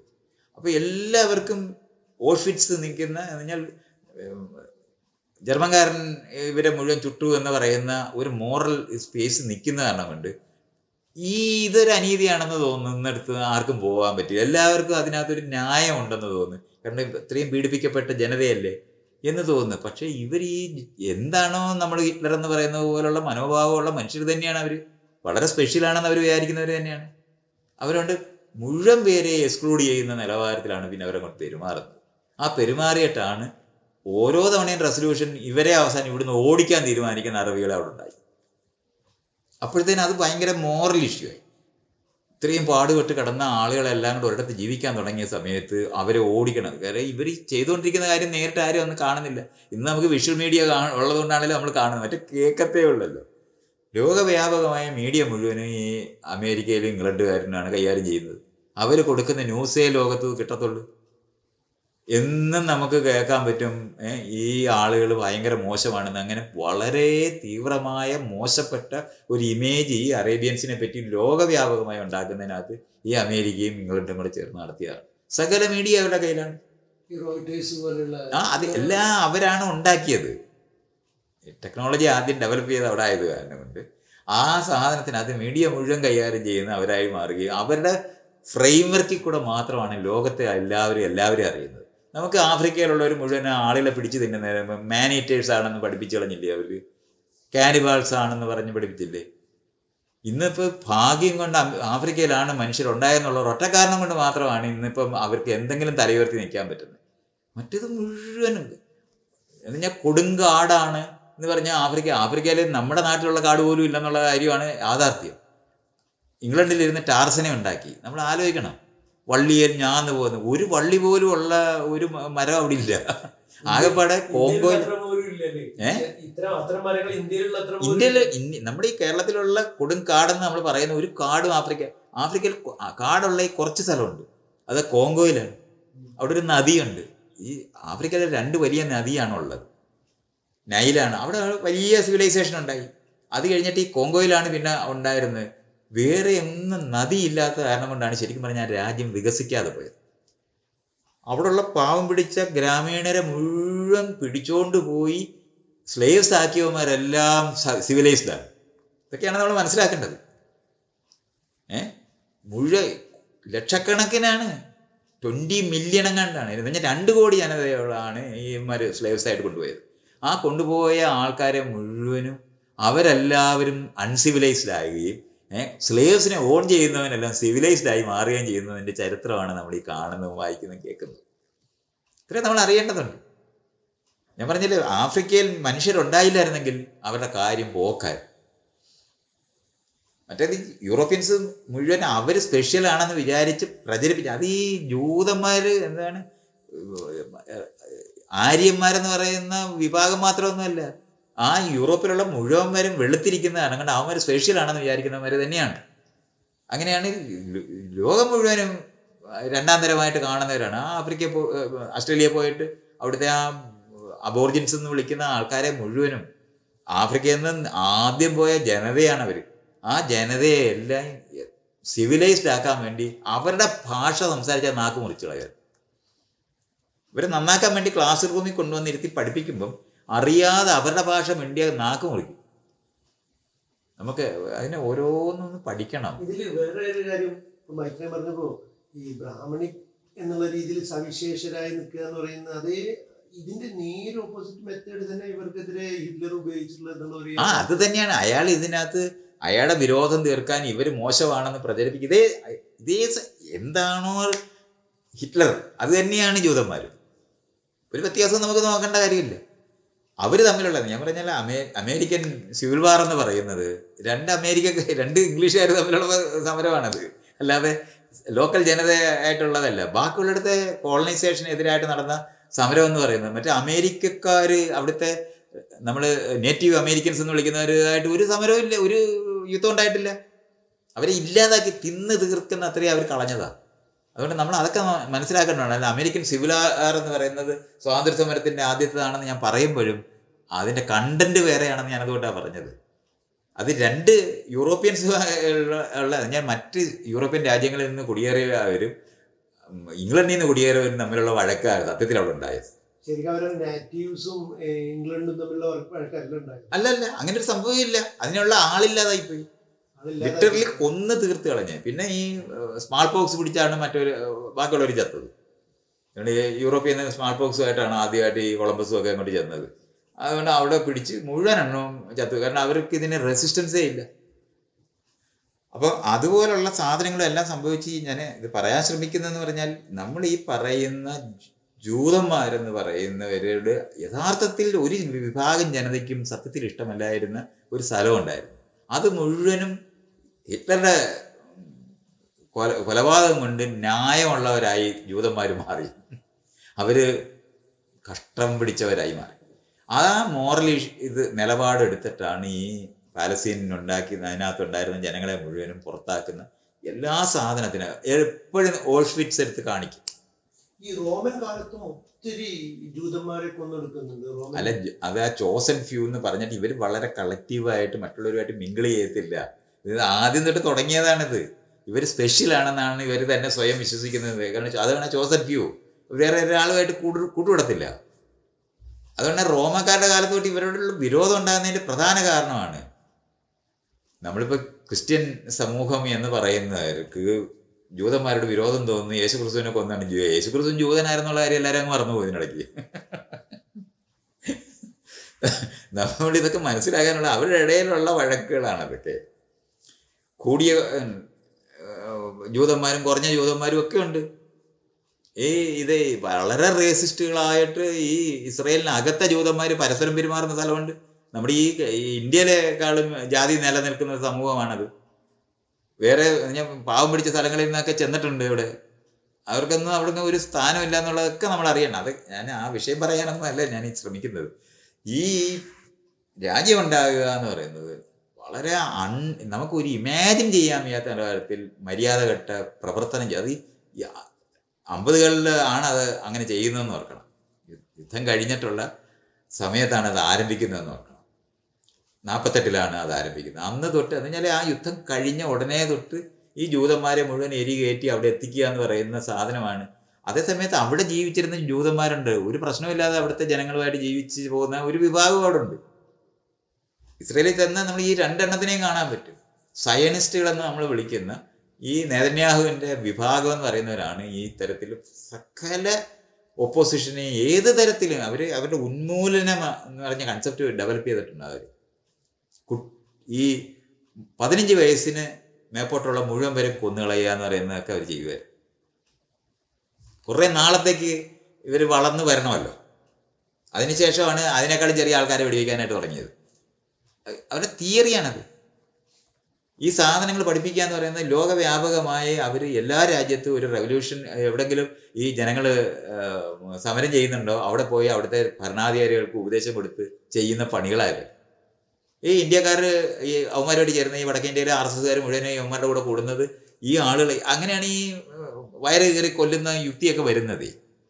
അവരുടെ അടുത്തു നിന്നാണ്. അത് തിയറിറ്റിക്കലായിട്ട് അവർ പഠിപ്പിക്കും. ബ്രാഹ്മണന്മാർക്ക് ഒരു ഉപദേശം സാധാരണഗതി കൊടുക്കേണ്ട കാര്യമില്ല. പക്ഷെ കൊടുക്കാൻ പറ്റുന്നവർ ഏക വിഭാഗം ജൂതന്മാരാണ്. അത്ര ക്രൂവലായിട്ട് ഈ ആളുകളെ ഇല്ലാതാക്കി കളയുന്ന എല്ലാ സിദ്ധാന്തവും അത് പ്രചരിപ്പിക്കാൻ ഈ പൈസ ഉപയോഗിച്ചിട്ട് എല്ലാ മീഡിയയും ഇന്ന് ലോകത്തുള്ള സകല മീഡിയയും സ്വാതന്ത്ര്യ സമരങ്ങളിൽ എവിടെയൊക്കെ ആരംഭിച്ചോ അവിടെയൊക്കെ ജനങ്ങൾ അവരുടെ ചുറ്റുപാടുമുള്ള ആൾക്കാരുമായിട്ട് കമ്മ്യൂണിക്കേറ്റ് ചെയ്യാൻ ആരംഭിച്ചിട്ടുള്ള എല്ലാ പത്രങ്ങളും അവർ വാങ്ങി വരിക. ഇന്ന് അവരുടെ കയ്യിലാണ് ലോകത്തിലെ സകല മീഡിയയും. ഓഡിയോ വിഷ്വൽ നമ്മൾ പറയുന്ന മുഴുവൻ അവരുടെ കയ്യിലാണ്. അത് മാത്രമല്ല, ഇപ്പൊ അമേരിക്കയിൽ നോക്കി കഴിഞ്ഞാൽ അവിടുത്തെ ഒട്ടുമിക്ക പണക്കാരും അല്ലെങ്കിൽ ഒട്ടുമിക്ക സ്ഥാപനങ്ങളുടെ ഉടമകളും അവരുടെ തന്നെയാണ് ഈ പറഞ്ഞുകൊണ്ടിരിക്കുന്ന പണം അവരുടെ കയ്യിലാണെന്ന്. അത് തന്നെയല്ലെന്ന് ഇയാൾ പറഞ്ഞു തുടങ്ങിയിട്ട് എന്തോ പറയുന്നത്? ഇത് തന്നെയാ പറയുന്നത്. അല്ല, ഈ ഞാൻ പറഞ്ഞത് പത്രം മേടിക്കാനായിട്ടുള്ള കഴിവുള്ളവർ പണക്കാർക്കല്ലാതെ പറ്റുന്ന എങ്ങനെയാണ്? ജൂതന്മാർ ചെന്ന് ചോദിച്ചാൽ പത്രം കൊടുക്കുകയെന്നോ? പണം കൊടുത്ത് മേടിക്കുന്ന പണം അവർ ആദ്യമേ തൊട്ട്. അതുകൊണ്ട് ഞാൻ കണക്ക് പഠിച്ച അന്ന് തൊട്ട് തുടങ്ങിയതാണ് ആ പണി. കണക്കുണ്ടായ സമയത്ത് അതിനകത്ത് അത് ഉപയോഗിക്കാൻ പറ്റുമെന്ന് കണ്ടെത്തിയിട്ട് അതൊരു രഹസ്യമായ അറിവായി തുടരുന്ന. ഇപ്പം എന്താണ് ഗ്രീസിലൊക്കെ ഉണ്ടായിരുന്ന മറ്റേ ആർക്കിമിഡീസ് ഇല്ലേ, അത് അയാളുടെയൊക്കെ കാലത്താണ് ഈ കണക്ക് ഭയങ്കര സംഭവമാണെന്ന്, ലോകത്തിൻ്റെ കീ ആണെന്നൊക്കെ പഠിക്കുന്നൊരു സ്ഥലമുണ്ട്. അങ്ങനെയാണ് ജിയോമെട്രി, നമ്മൾ ഈ പറയുന്ന തകിട് കെട്ടുന്ന ഈ സംഭവങ്ങളില്ലേ, ഈ തകിടൊക്കെ മുഴുവനും ജിയോമെട്രിക്കൽ ഡിസൈൻസാണ്. ഈ അറിവ് ദുരൂഹമായി ഭയങ്കര ശക്തിയുള്ള എന്തോ ആണെന്ന് കണക്കിനകത്ത് ഇത് അരയെ കെട്ടിക്കൊണ്ട് നടന്ന ഭയങ്കര സംഭവം കിട്ടുമെന്നൊക്കെ വിചാരിച്ചിട്ടൊക്കെ അന്നത്തെ കാലത്ത് ഏറ്റവും വലിയ ശാസ്ത്രീയ പുരോഗതി ആണത്. ആ സാധനമാണ് ഇവര് ഈ പഠിപ്പിക്കുന്നതെന്ന് പറഞ്ഞിട്ടാണ്. അപ്പൊ നോക്കുമ്പോൾ ഞാൻ പറയാം, ഇത്ര ലെവലിൽ ഈ പിരമിഡ് കെട്ടുന്നതിനൊക്കെ എല്ലാം ജിയോമെട്രി ആവശ്യമാണല്ലോ. അപ്പോൾ യുക്ലിഡിയൻ ജിയോമെട്രി ഈ സാധനമൊക്കെ മിസ്റ്റിക്കലാക്കി മാറ്റുക എന്ന് പറയുന്നത് കൂടെ അവർ ചെയ്തിട്ടുണ്ടായിരുന്നു. അതിൻ്റെയൊക്കെ ഉടമസ്ഥാവകാശം, അതുപോലെ കാലം ഗണിക്കാനായിട്ട് എപ്പോൾ മഴ പെയ്യുമെന്ന് പറയുന്നത്, അതാണ് നമ്മൾ ഈ പറയുന്ന ജ്യോത്സ്യം. നമ്മൾ ഈ പറയുന്ന യഥാർത്ഥത്തിൽ കാലഗണനയ്ക്ക് കഴിവുണ്ടായിരുന്നു. അപ്പം മഴ വരുന്ന എപ്പോഴാണെന്ന് പറയാനുള്ള കഴിവായിരുന്നു അവർക്കുണ്ടായിരുന്നത്. അപ്പോൾ എല്ലാ രാജാക്കന്മാർക്കും കൃഷി ഇറക്കണമെന്നുണ്ടെങ്കിൽ എപ്പോൾ വിത്ത് മുളപ്പിക്കണം, എപ്പോൾ ഇത് ചെയ്യണമെന്ന് ഇവർ പറഞ്ഞു കൊടുക്കും. ബ്രാഹ്മണര് ആ സാധനമാണ് അവരുടെ കഴിവ്. ഇതേ സാധനം തന്നെയാണ് ഈ മറ്റവർക്കും ഉള്ളത്. കണക്കിലുള്ള കഴിവാണ്.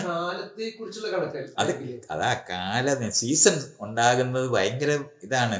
മറ്റേ ജനങ്ങൾക്ക് മഴ പെയ്യുമ്പോഴാണ് മഴ പെയ്യുന്നത്, അല്ല നാളെ മഴ വരും എന്ന് അറിഞ്ഞുകൂടാ. സീസൺ ഗണിക്കാൻ പറ്റാൻ തുടങ്ങിയതോടെയാണ് ഭയങ്കര നോളജാണ് അത്. അപ്പോൾ നമുക്ക് പ്രിപ്പയർ ചെയ്യാൻ പറ്റും. ഓക്കെ, ഒരാഴ്ചക്കകത്ത് മഴ പെയ്യും. മഴ പെയ്യുമ്പോഴത്തേന് അതിനോട് തയ്യാറെടുത്ത് നിൽക്കും. മറ്റേതാണെങ്കിൽ അറിയില്ല, മഴ വീഴുമ്പോഴല്ലേ അറിയുള്ളൂ. ആ സാധനമാണ് ഈ ഇവരുടെ യഥാർത്ഥത്തിൽ ആധിപത്യം ഉണ്ടാക്കിയെടുക്കുന്നതിന് ആവശ്യമായിട്ട് മാറുന്നത്. ഒപ്പമാണ് ഈ ട്രാൻസാക്ഷന് പണം എന്ന് പറയുന്ന സാധനം കണ്ടുപിടിക്കുന്നത്. അത് ഇതിൻ്റെ ഇതുപോലൊരു ഹിസ്റ്ററിയാണ്. അത് ആദ്യകാലത്ത് എന്ന് പറഞ്ഞാൽ നമ്മൾ ഇതിന് സ്വർണത്തിന് പകരം സ്വർണം, അത്രയും അതേ വെയിറ്റിനനുസരിച്ചിട്ടായിരുന്നു വിലയൊക്കെ വരുന്നത്. അതിനുശേഷമാണല്ലോ ഈ മുദ്ര കുത്തുന്ന മെക്കാനിസം ഒക്കെ കണ്ടുപിടിക്കുന്നത്. സീൽ ഉണ്ടാക്കുന്ന സംഭവം തുടങ്ങിയതോടാണ് നമ്മൾ ഇന്ന് കാണുന്ന പണം ഉണ്ടായത്. മറ്റേതെങ്കിൽ സ്വർണത്തിൻ്റെ മേളിൽ ഒരു മുദ്ര കുത്തി അത് ഇന്നവരുടെയാണെന്ന് ആക്കുന്നതും എല്ലാം ചെയ്ത് അതിൻ്റെ ഒരു ഹിസ്റ്ററി ഉണ്ട്. അത് വേറെ പഠിക്കേണ്ടതാണ്. ഇപ്പം ഞാൻ ഇതിനകത്ത് പറയേണ്ടി വരുന്ന ഇതൊക്കെ എങ്ങനെയാണ് ഈ ആധിപത്യമുള്ളവരായിട്ടും മറ്റുള്ളവരെ നിർണ്ണയിക്കുന്നവരായിട്ടും വിക്ടിംസായിട്ടും ഒരേ സമയത്ത് വിക്ടിമായിട്ട് ഈ സെക്കൻഡ് വേൾഡ് വാർ കഴിഞ്ഞിട്ടാണ് ഇവർ വിക്ടിമാകുന്നത്. അതിനു മുമ്പ് അവർ വിക്ടിമല്ല, അവർ ആ ആധിപത്യത്തോടെ നിന്നിരുന്നവരാണ്. ഹിറ്റ്ലർ കാരണമാണ് ഇവർ വിക്ടിമായ. അതിൻ്റെ മോറൽ ഇതിനകത്താണ് ഈ പറയുന്ന സ്ഥലത്ത് വന്ന് അങ്ങ് കയ്യേറി ജീവിക്കാനൊക്കെ തുടങ്ങുന്നുണ്ട്. അന്ന് തുടങ്ങി UN-ന്റെ ഓരോ സാധനത്തിനെയും അവർ അമേരിക്ക വീറ്റോ ചെയ്ത് ഇല്ലാതാക്കി കളയുക എന്നുള്ളതാണ് പിന്നെ ചെയ്യുന്നത്. അമേരിക്കയെ നിർണ്ണയിക്കുന്നവരായിട്ട് ഇവർ മാറുന്നുണ്ട്. ഞാൻ പറഞ്ഞില്ല, വേൾഡ് ബാങ്കും IMF ഒക്കെ ഉണ്ടാക്കുന്നതിനുള്ള പണം ഇൻവെസ്റ്റ് ചെയ്യുന്ന മുഴുവനും ഈ ജൂത കുടുംബങ്ങളിൽ നിന്നാണ്. ഇങ്ങനെയാണ് അതെല്ലാം ഉണ്ടായത്. ബ്രട്ടൻ വുഡ് സിസ്റ്റേഴ്സ് എന്നാണ് IMF-നെയും വേൾഡ് ബാങ്കിനെയും പറയുന്നത്. ലോകവ്യാപകമായി എങ്ങനെയാണ് ഇത് ചെയ്യാൻ പറ്റുന്നത്, പണം കടം കൊടുത്ത് രാജ്യങ്ങളെ കീഴടക്കുന്നത് എങ്ങനെയാണെന്നുള്ളതിൻ്റെ സിദ്ധാന്തം ഉണ്ടാക്കുന്നത് അവിടെ നിന്നാണ്. ഈ വിക്ടിംഗ് കാർഡ് പറഞ്ഞപ്പോഴേ ഇന്നലെ നെതന്യാഹു ഒരു പ്രസ്താവന ഇറക്കിയിട്ടുണ്ട്. ഇത് നന്മയും തിന്മയും അതാണ് അങ്ങനെയാണത് അത് വളരെ ഇതായിട്ട് അവർ ചെയ്തെടുത്തിട്ടുണ്ട്. ആ സാധനത്തിനകത്തൂടെ ഇവർ ഈ ചെയ്യുന്ന ഞാനീ പറയുന്നത് ലോകം മുഴുവൻ തകർന്നു പോയി എന്ന് പറഞ്ഞാൽ യൂറോപ്പ് മുഴുവൻ തകർന്നു പോയെന്ന് ഞാൻ പറഞ്ഞില്ലേ. ലോകം മുഴുവനല്ല, യൂറോപ്പ് മുഴുവൻ തകർന്നു പോയി എന്ന് ഞാൻ പറഞ്ഞില്ലേ. എല്ലാ രാജ്യങ്ങളും അവർ എന്നിട്ട് തന്നെത്താൻ അധ്വാനിച്ചുണ്ടായെന്നൊക്കെ പറയുന്ന സമയത്ത് അമേരിക്കയിൽ അന്നുണ്ടായിരുന്ന അതുവരെ ഉണ്ടായിരുന്ന പണം മുഴുവനും ഉപയോഗിച്ചിട്ട് മാർഷൽ പ്ലാൻ എന്ന് പറയും. മാർഷൽ പ്ലാൻ എന്ന് പറഞ്ഞാൽ പ്ലാൻ ഉപയോഗിച്ചിട്ട് പണം ഇൻവെസ്റ്റ് അവിടുത്തെ യൂറോപ്പിലുള്ള രാജ്യങ്ങൾ മുഴുവൻ അമേരിക്കയെ കടമെടുക്കുന്ന കടബാധ്യതയുള്ളവരായിട്ട് മാറ്റി. അതായിരുന്നു ആദ്യം അമേരിക്ക ചെയ്തത്. മാർഷൽ പ്ലാൻ ഉണ്ടാക്കിയിട്ട് ആ മാർഷൽ പ്ലാനിനകത്തൂടാണ് യൂറോപ്പിലെ എല്ലാ രാജ്യങ്ങളും റിവൈവ് ചെയ്തത്. അല്ലാതെ അവർ താനെ അവിടെ ഉള്ളവരെല്ലാവരും കൂടെ കുറേ കാശുണ്ടാക്കി. ഇപ്പോൾ ആൾക്കാരിങ്ങനെ പറയും ക്യാപിറ്റലിസ്റ്റ് രാജ്യങ്ങൾ പണം ഉണ്ടാക്കി എന്നൊക്കെ പറയുമ്പോൾ ഈ മാർഷൽ പ്ലാൻ ഉണ്ടാക്കിയില്ലായിരുന്നെങ്കിൽ ഒരെണ്ണം ഉണ്ടാകത്തില്ല. മാത്രമല്ല മാർഷൽ പ്ലാനും ഇത് ഓരോ രാജ്യത്തിനെയും കെട്ടിപ്പടുക്കാനുള്ള പണം അതാത് രാജ്യത്തിനകത്തെ എന്ന് പറഞ്ഞാൽ അമേരിക്കയുടെ വാസൽസ് ആക്കി. എന്ന് ഞാൻ ശരിക്കും പറഞ്ഞാൽ സാമന്ത രാജ്യമായിട്ട് ഇവരെ മുഴുവൻ മാറ്റി. ജർമ്മനി ആയിരുന്നു അതിനകത്ത് ഏറ്റവും ബലം ഉണ്ടായിരുന്നത്. അവരെ 2 കഷ്ണമായിട്ട് ഇവർ രണ്ടുപേരും മാറ്റി, റഷ്യയും അമേരിക്കയും മാറ്റി. എന്നിട്ട് അവരുടെ കീഴിലായിരുന്നു അത്. ബാക്കിയുള്ള രാജ്യങ്ങൾ മുഴുവനും കടം വാങ്ങി അവരുടെ രാജ്യം. അതുകൊണ്ടാണ് ഈ നാറ്റോ എന്ന് പറയുന്ന സാധനത്തിന് ഈ ബലം. നമ്മൾ എന്തിനാണ് ഈ അമേരിക്കയുടെ കൂടെ യൂറോപ്പ് നിൽക്കുന്നതെന്ന് തോന്നത്തില്ലേ? അതിൻ്റെ റീസൺ ഇതാ. അമേരിക്കയ്ക്ക് കീഴടങ്ങി നിന്നിട്ടാണ് അന്ന് അവർ ബിൽഡ് ചെയ്തത്. ഇപ്പോൾ നമ്മൾ ഈ കാണുന്ന സാധനം അത് കഴിഞ്ഞിട്ട് റിസോഴ്സസ് മുഴുവൻ സത്യത്തിൽ പിന്നെ ഉണ്ടാക്കുന്നത് നമ്മൾ ഇപ്പം ഇന്ത്യയോ ചൈനയോ അല്ലെങ്കിൽ മലേഷ്യയോ ഒക്കെ ഉള്ള ജനങ്ങൾ, അവിടുത്തെ ജനങ്ങൾക്ക് അവിടുത്തെ സാമ്രാജ്യങ്ങളുള്ളവരായിരുന്നു. അങ്ങനെ വലിയ സാമ്രാജ്യമുള്ള 2-3 സ്ഥലമേ ആഫ്രിക്കയിലുള്ളൂ. അതൊന്ന് മാലി, നമ്മൾ മൊറോക്കോ എന്ന് പറഞ്ഞാൽ എത്യോപ്യ, ഈജിപ്റ്റ്, ഇങ്ങനെ സുഡാൻ, ആ ഏറ്റവും നോർത്തേൺ പാർട്ടിലുള്ള നദികളുള്ള സ്ഥലങ്ങളിൽ മാത്രമേ സാമ്രാജ്യങ്ങൾ ഉണ്ടായിട്ടുള്ളൂ ആഫ്രിക്കയിൽ. ബാക്കിയുള്ള മുഴുവൻ സ്ഥലത്തും ഗോത്രവർഗ്ഗക്കാർ മാത്രമേ ഉണ്ടായിരുന്നു. ആ സ്ഥലം മുഴുവൻ ഇവർ മാപ്പ് ചെയ്ത് ആ സ്ഥലങ്ങളിൽ മുഴുവനുള്ള ധാതുക്കൾ എടുത്തുകൊണ്ട് പോകുക എന്നുള്ളതാണ് ഈ സെക്കൻഡ് വേൾഡ് വാറിന് ശേഷം ഇവർ ചെയ്തിട്ടുള്ളത്. സൗത്ത് അമേരിക്കയിലും ഇത് തന്നെ സംഭവിച്ചു. സൗത്ത് അമേരിക്കയും ആഫ്രിക്കയും അന്ന് മുഴുവൻ പേരും, ഫ്രാൻസും ജർമ്മനി എല്ലാവർക്കും ഉണ്ട് ഇവിടെ. ഈ ആഫ്രിക്കയിലും സൗത്ത് അമേരിക്ക എന്ന് പറയുന്ന രാജ്യത്തുള്ള ധാതുക്കൾ ഉപയോഗിച്ചിട്ടാണ് നമ്മൾ ഈ കാണുന്ന യൂറോപ്പ് ഉണ്ടായതും അമേരിക്ക ഉണ്ടാകുന്നത്. അങ്ങനെയാണ് നമ്മൾ സൗത്ത് അമേരിക്ക മുഴുവൻ അമേരിക്കൻ ബാക്ക് യാർഡ് എന്നാണ് അവർ പറയുന്നത്. ആ വാക്കാണ് അവർ ഉപയോഗിക്കുന്നത്, അമേരിക്കൻ ബാക്ക് യാർഡ് എന്ന്. അങ്ങനെ ഒരു പറയാൻ പറ്റുമോ വേറൊരു രാജ്യത്തിന്? ഇവരുടെ ബാക്ക് യാർഡ് എന്നാണ്. അവിടെയാണ് ഇപ്പൊ ചൈനക്കാർ ചെല്ലുന്നെന്ന് പറഞ്ഞിട്ടുള്ള വഴക്ക് മുഴുവൻ പറയുന്നത്. അമേരിക്കൻ ബാക്ക് യാർഡിലുള്ള അവന്റെ പുറമ്പോക്കി കിടക്കുന്ന സ്ഥലമായിട്ടാണ് ഈ അർജന്റീനയും കൊളംബിയയൊക്കെ കാണുന്നവർ. ബനാന റിപ്പബ്ലിക് എന്നുള്ള സാധനം എന്തുവാണ്? ഈ അമേരിക്കൻ കോർപ്പറേഷൻസ് അവിടെ പോയിട്ട് പഴം ഉണ്ടാക്കി അതിന്റെ കാശ് കൊണ്ട് അവിടുത്തെ രാജ്യങ്ങളെ വാങ്ങുക എന്ന് പറയുന്ന സാധനമാണ് ചെയ്തിരുന്നത്. ഇതൊക്കെ നമ്മൾ ഇങ്ങനെ അതിന്റെ ഹിസ്റ്ററി മുഴുവൻ ഇങ്ങനെ അറിയുമ്പോഴേ അത് മനസ്സിലാവുള്ളൂ എങ്ങനെയാണ് ഇവർ ഡോമിനന്റ് ആയിട്ട്. എന്നിട്ട് അമേരിക്കയിൽ അവരുടെ മുതലാളിത്തം കൊണ്ടാണെന്നാണ്, ക്യാപിറ്റലിസ്റ്റ് ഡെവലപ്മെന്റ് കൊണ്ടാണെന്ന് മുഴുവൻ കോളനൈസേഷൻ നടത്തിയിട്ട് മറ്റു രാജ്യങ്ങളെ കൊള്ളയടിച്ചു കൊണ്ടുവന്ന പണമേ ഈ യൂറോപ്പിലും അമേരിക്കയിലും ഉള്ളൂ. പലപ്പോഴും ഈ ആഫ്രിക്കയിലേക്കൊക്കെ പ്രവേശിക്കുന്നത് കാണുമ്പോൾ ഇവര് അവിടെ പോയി നന്മ ചെയ്യുന്നതും അവിടെ പോയി സേവനം ചെയ്യുന്നതും അവര് രക്ഷിക്കുകയെന്നാണ്, സേവിയേഴ്സ് ആയിട്ടാണ് പറയുന്നത്. ഞാൻ പറഞ്ഞ ലോകം മുഴുവൻ അവർ ചെയ്തിരുന്നതാണ്. ഒരു കയ്യിൽ ബൈബിളും മറ്റേ കയ്യിൽ തോക്കുമായിട്ടാണ് അവർ എൻട്രി ചെയ്തിട്ടുള്ളത്. അത് ഇയാൾ പറയുന്നുണ്ട്, സൗത്ത് ആഫ്രിക്കയിലുള്ള സമരം, അയാളുടെ പേര് മറന്നു, അയാൾ പറയുമായിരുന്നു കുറച്ചാൾ കഴിഞ്ഞപ്പം രാജ്യം അവരുടെ കയ്യിലും ഞങ്ങളുടെ കയ്യിൽ ബൈബിളുമായി എന്ന് പറയുന്ന ഒരു കഥ അയാൾ വരി മറന്നുപോയി. ഇങ്ങനത്തെ സാധനങ്ങൾ മുഴുവൻ ചെയ്തിട്ടാണ്, അല്ലാതെ ഇങ്ങനെ യുവന്മാരെല്ലാവരും കൂടെ അധ്വാനിച്ച് ബുദ്ധി ഉണ്ടായിട്ടാണ് ഈ പണം ഉണ്ടായെന്ന് തോന്നുന്ന തരത്തിൽ ആളുകൾ ഇങ്ങനെ പറയുന്ന ഒരു ഉണ്ട്. അവരുടെ എന്തോ കഴിവ്, ആകെ കഴിവെന്ന് പറയുന്ന സാധനം കഴിഞ്ഞാൽ തോക്ക് കണ്ടുപിടിച്ചു എന്നുള്ളത് മാത്രമാണ് ആകെ ഉണ്ടായിരുന്ന ഡിഫറൻസ്. അതായത് ലോകത്തിലുള്ള സകല ഇൻവെൻഷൻസും ഇന്ന് നമുക്കറിയുന്ന ഏറ്റവും വലിയ ഇൻവെൻഷൻസും ഈ ചൈനയിലാണ് ഉണ്ടായിട്ടുള്ളത്. അത് കഴിഞ്ഞിട്ട് എന്തെങ്കിലും ഉണ്ടായിട്ടുള്ളത് ഇന്ത്യയിലായിരുന്നു. ഈ രണ്ട് രാജ്യങ്ങൾക്ക് കഴിയാതെ, ഞാൻ വെടിമരുന്ന് വരെ കണ്ടുപിടിച്ചതായിരുന്നു ചൈനക്കാർ. അവർ തോക്ക് കണ്ടുപിടിച്ചില്ല എന്നുള്ള ഒരൊറ്റ സാധനത്തിലാണ്. അത് വ്യക്തമായിട്ട് മനസ്സിലാക്കണമെങ്കിൽ ആ ജാർ ഡയമണ്ടിന്റെ പുസ്തകമുണ്ട്, ഈ ഇത് ഗൺസ് ജെയിംസ് സ്റ്റീൽ എന്ന് പറയുന്നത്. ആ സാധനം വായിക്കുമ്പോൾ നമുക്കറിയാം എന്ത് ടെക്നോളജിയാണ് യഥാർത്ഥത്തിൽ ഈ ടേൺ ഉണ്ടാക്കിയത് എന്ന് നമുക്ക് കാണേണ്ടതുണ്ട്. അല്ലാതെ ബാക്കിയുള്ളവരെല്ലാം അൺസിവിലൈസ്ഡ്, അവരും സിവിലൈസ്ഡ് ആണെന്ന് പറയുമ്പോൾ സ്ലേവ് ഓണേഴ്സ് സിവിലൈസ്ഡ് ആണെന്ന് നമ്മൾ സമ്മതിക്കണം. അതാണ് തമാശ. ഇതുപോലെ ഈ ഇംഗ്ലണ്ട് സാമ്രാജ്യത്വ അധിപന്മാരാകുന്നതിന് മുന്നേ അവർ ചെയ്തിരുന്നത് തനി കൊള്ളയടിക്കുക എന്നുള്ള ഈ പൈറേറ്റ്സ്. അതാണ്, അതൊക്കെ ആ ഏരിയകളെല്ലാം ഞാനീ പറയുന്നത്. ഇംഗ്ലീഷുകാരെ പറ്റി പറയുന്ന പൈറേറ്റ്സ് എന്നായിരുന്നു പറയുന്നത്, കടക്കൊള്ളക്കാരായിരുന്നു. അവരാണ് ഇന്ന് ഇപ്പൊ സോമാലിയക്കാരെ പറ്റിയൊക്കെ മിണ്ടുന്നതെന്ന് ഓർക്കണം. അപ്പൊ ആ നിലവാരത്തിലുള്ള ഒരു ഇതുണ്ടായിട്ട് ഈ ജൂതന്മാരെന്ന് പറയുന്നത് ശരിക്കും പറഞ്ഞാൽ അമേരിക്കയിലെ പണക്കാരായ വിഭാഗമാണ് ഈ സ്റ്റേറ്റ് ഉണ്ടാക്കുന്നത്. അമേരിക്കയിലെ ബാക്കിയുള്ള ജനതയെ മുഴുവൻ നിയന്ത്രിക്കുന്നവരാണ്. ഈ ചെയ്തിട്ട് അവരുടെ മുഴുവൻ ധനവും ഉപയോഗിച്ചിട്ടാണ് നമ്മൾ ഇന്ന് കാണുന്ന ഇസ്രയേൽ നിലനിർത്തുന്നത്. അല്ലാതെ നമ്മൾ വിചാരിക്കുന്നത് ഇസ്രയേൽ ആയിട്ടില്ല. അതാണ് ജെഫ്രി സാക്സ് പറയുന്നത് 1999 എന്ന് പറഞ്ഞാൽ ഇപ്പം 26 വർഷമായി. 26 വർഷം മുമ്പ് അവർ പ്ലാൻ ചെയ്തതാണ്. നെതന്യാഹു തന്നെയാണ് അതിൻ്റെ ആൾ. അയാളെ യങ്ങായിരുന്ന കാലത്താണ് ഈ അവിടെ പോയിട്ട് അയാൾ ഇൻഫ്ലുവൻസ് ചെയ്യുന്ന സാധനം ഉപയോഗിച്ചിട്ടാണ് ആ പെൻറ്റഗണിൽ ഇരുന്ന് തീരുമാനമെടുത്തതാണ് ഈ 6 രാജ്യങ്ങൾ ബോംബ് ചെയ്ത് തകർക്കണം. അത് ലിബിയ, ലെബനൻ, ഇറാഖ്, സിറിയ. ഇറാനാണ് അവസാനമുള്ളത്. ഒരെണ്ണം കൂടെ ഉണ്ട്, 4 ഞാൻ പറഞ്ഞോളൂ. അത് ഇനി ഇറാനേ ഉള്ളു അതിലെ, ബാക്കി മുഴുവൻ പോയി. Libya, Iraq, Afghanistan. അതാണ് അഫ്ഗാനിസ്ഥാൻ. ഈ ഏതെങ്കിലും നിലവാരത്തിൽ ഇസ്രയേലിന് എതിരായി വരാൻ പറ്റുന്ന ആളുകൾ ഉള്ള സ്ഥലം മുഴുവൻ, അതിന് ചുറ്റിനുമുള്ള മുഴുവൻ പേരെയും അവർ തകർത്ത് കളഞ്ഞു. അതാണ് ചെയ്തത്. എല്ലാ ഈ വലതുപക്ഷ തീവ്ര ചിന്താഗതിക്കാർക്കും എപ്പോഴും ഒരു ഭയപ്പാട് അപ്പുറത്തുണ്ടാവില്ലേ, അപ്പുറത്തൊരു ശത്രു. അല്ല, അത് വേറെയാണ്. ഇയാൾ ഇതിനിടയ്ക്ക് ഐഡിയോളജിക്കൽ സാധനങ്ങൾ പറയാൻ ഞാൻ ഹിസ്റ്ററിയെ പോയി പറയുന്നത്. ഞാനീ പറയുന്നത് ശത്രുക്കൾ അല്ലെങ്കിൽ പിന്നെ അവരങ്ങനെയാണ് ഉണ്ടാകുന്നത്. അപ്പുറത്ത് വേറെ ശത്രു ഇല്ലാതെ ലോകത്ത് എവിടെയെങ്കിലും തീവ്രവാദം ഉണ്ടാകാറ്. അപ്പോൾ അത് നമ്മൾ ഇങ്ങനെ മനസ്സിലാക്കേണ്ടതാണ്. പക്ഷെ ഇവർ തീരുമാനമെടുത്ത രാജ്യങ്ങളാണ് ഈ തകർത്തതെന്ന് അറിയാം. ഗദ്ദാഫി ചെയ്ത ഭയങ്കര ലോകത്ത് നമ്മൾ വെറുതെ നോക്കിയാൽ മതി. എന്താണ് അമേരിക്കൻ പെൻറ്റഗണിൽ നടത്തിയിട്ടുള്ള ഇത്തരത്തിലുള്ള മര്യാദഘട്ട പ്രവർത്തനങ്ങൾ ലീക്ക് ചെയ്ത വിക്കിലീക്സ് ഉണ്ടാക്കിയവൻ ഈയിടയ്ക്കാണ് പുറത്തിറങ്ങുന്നത്.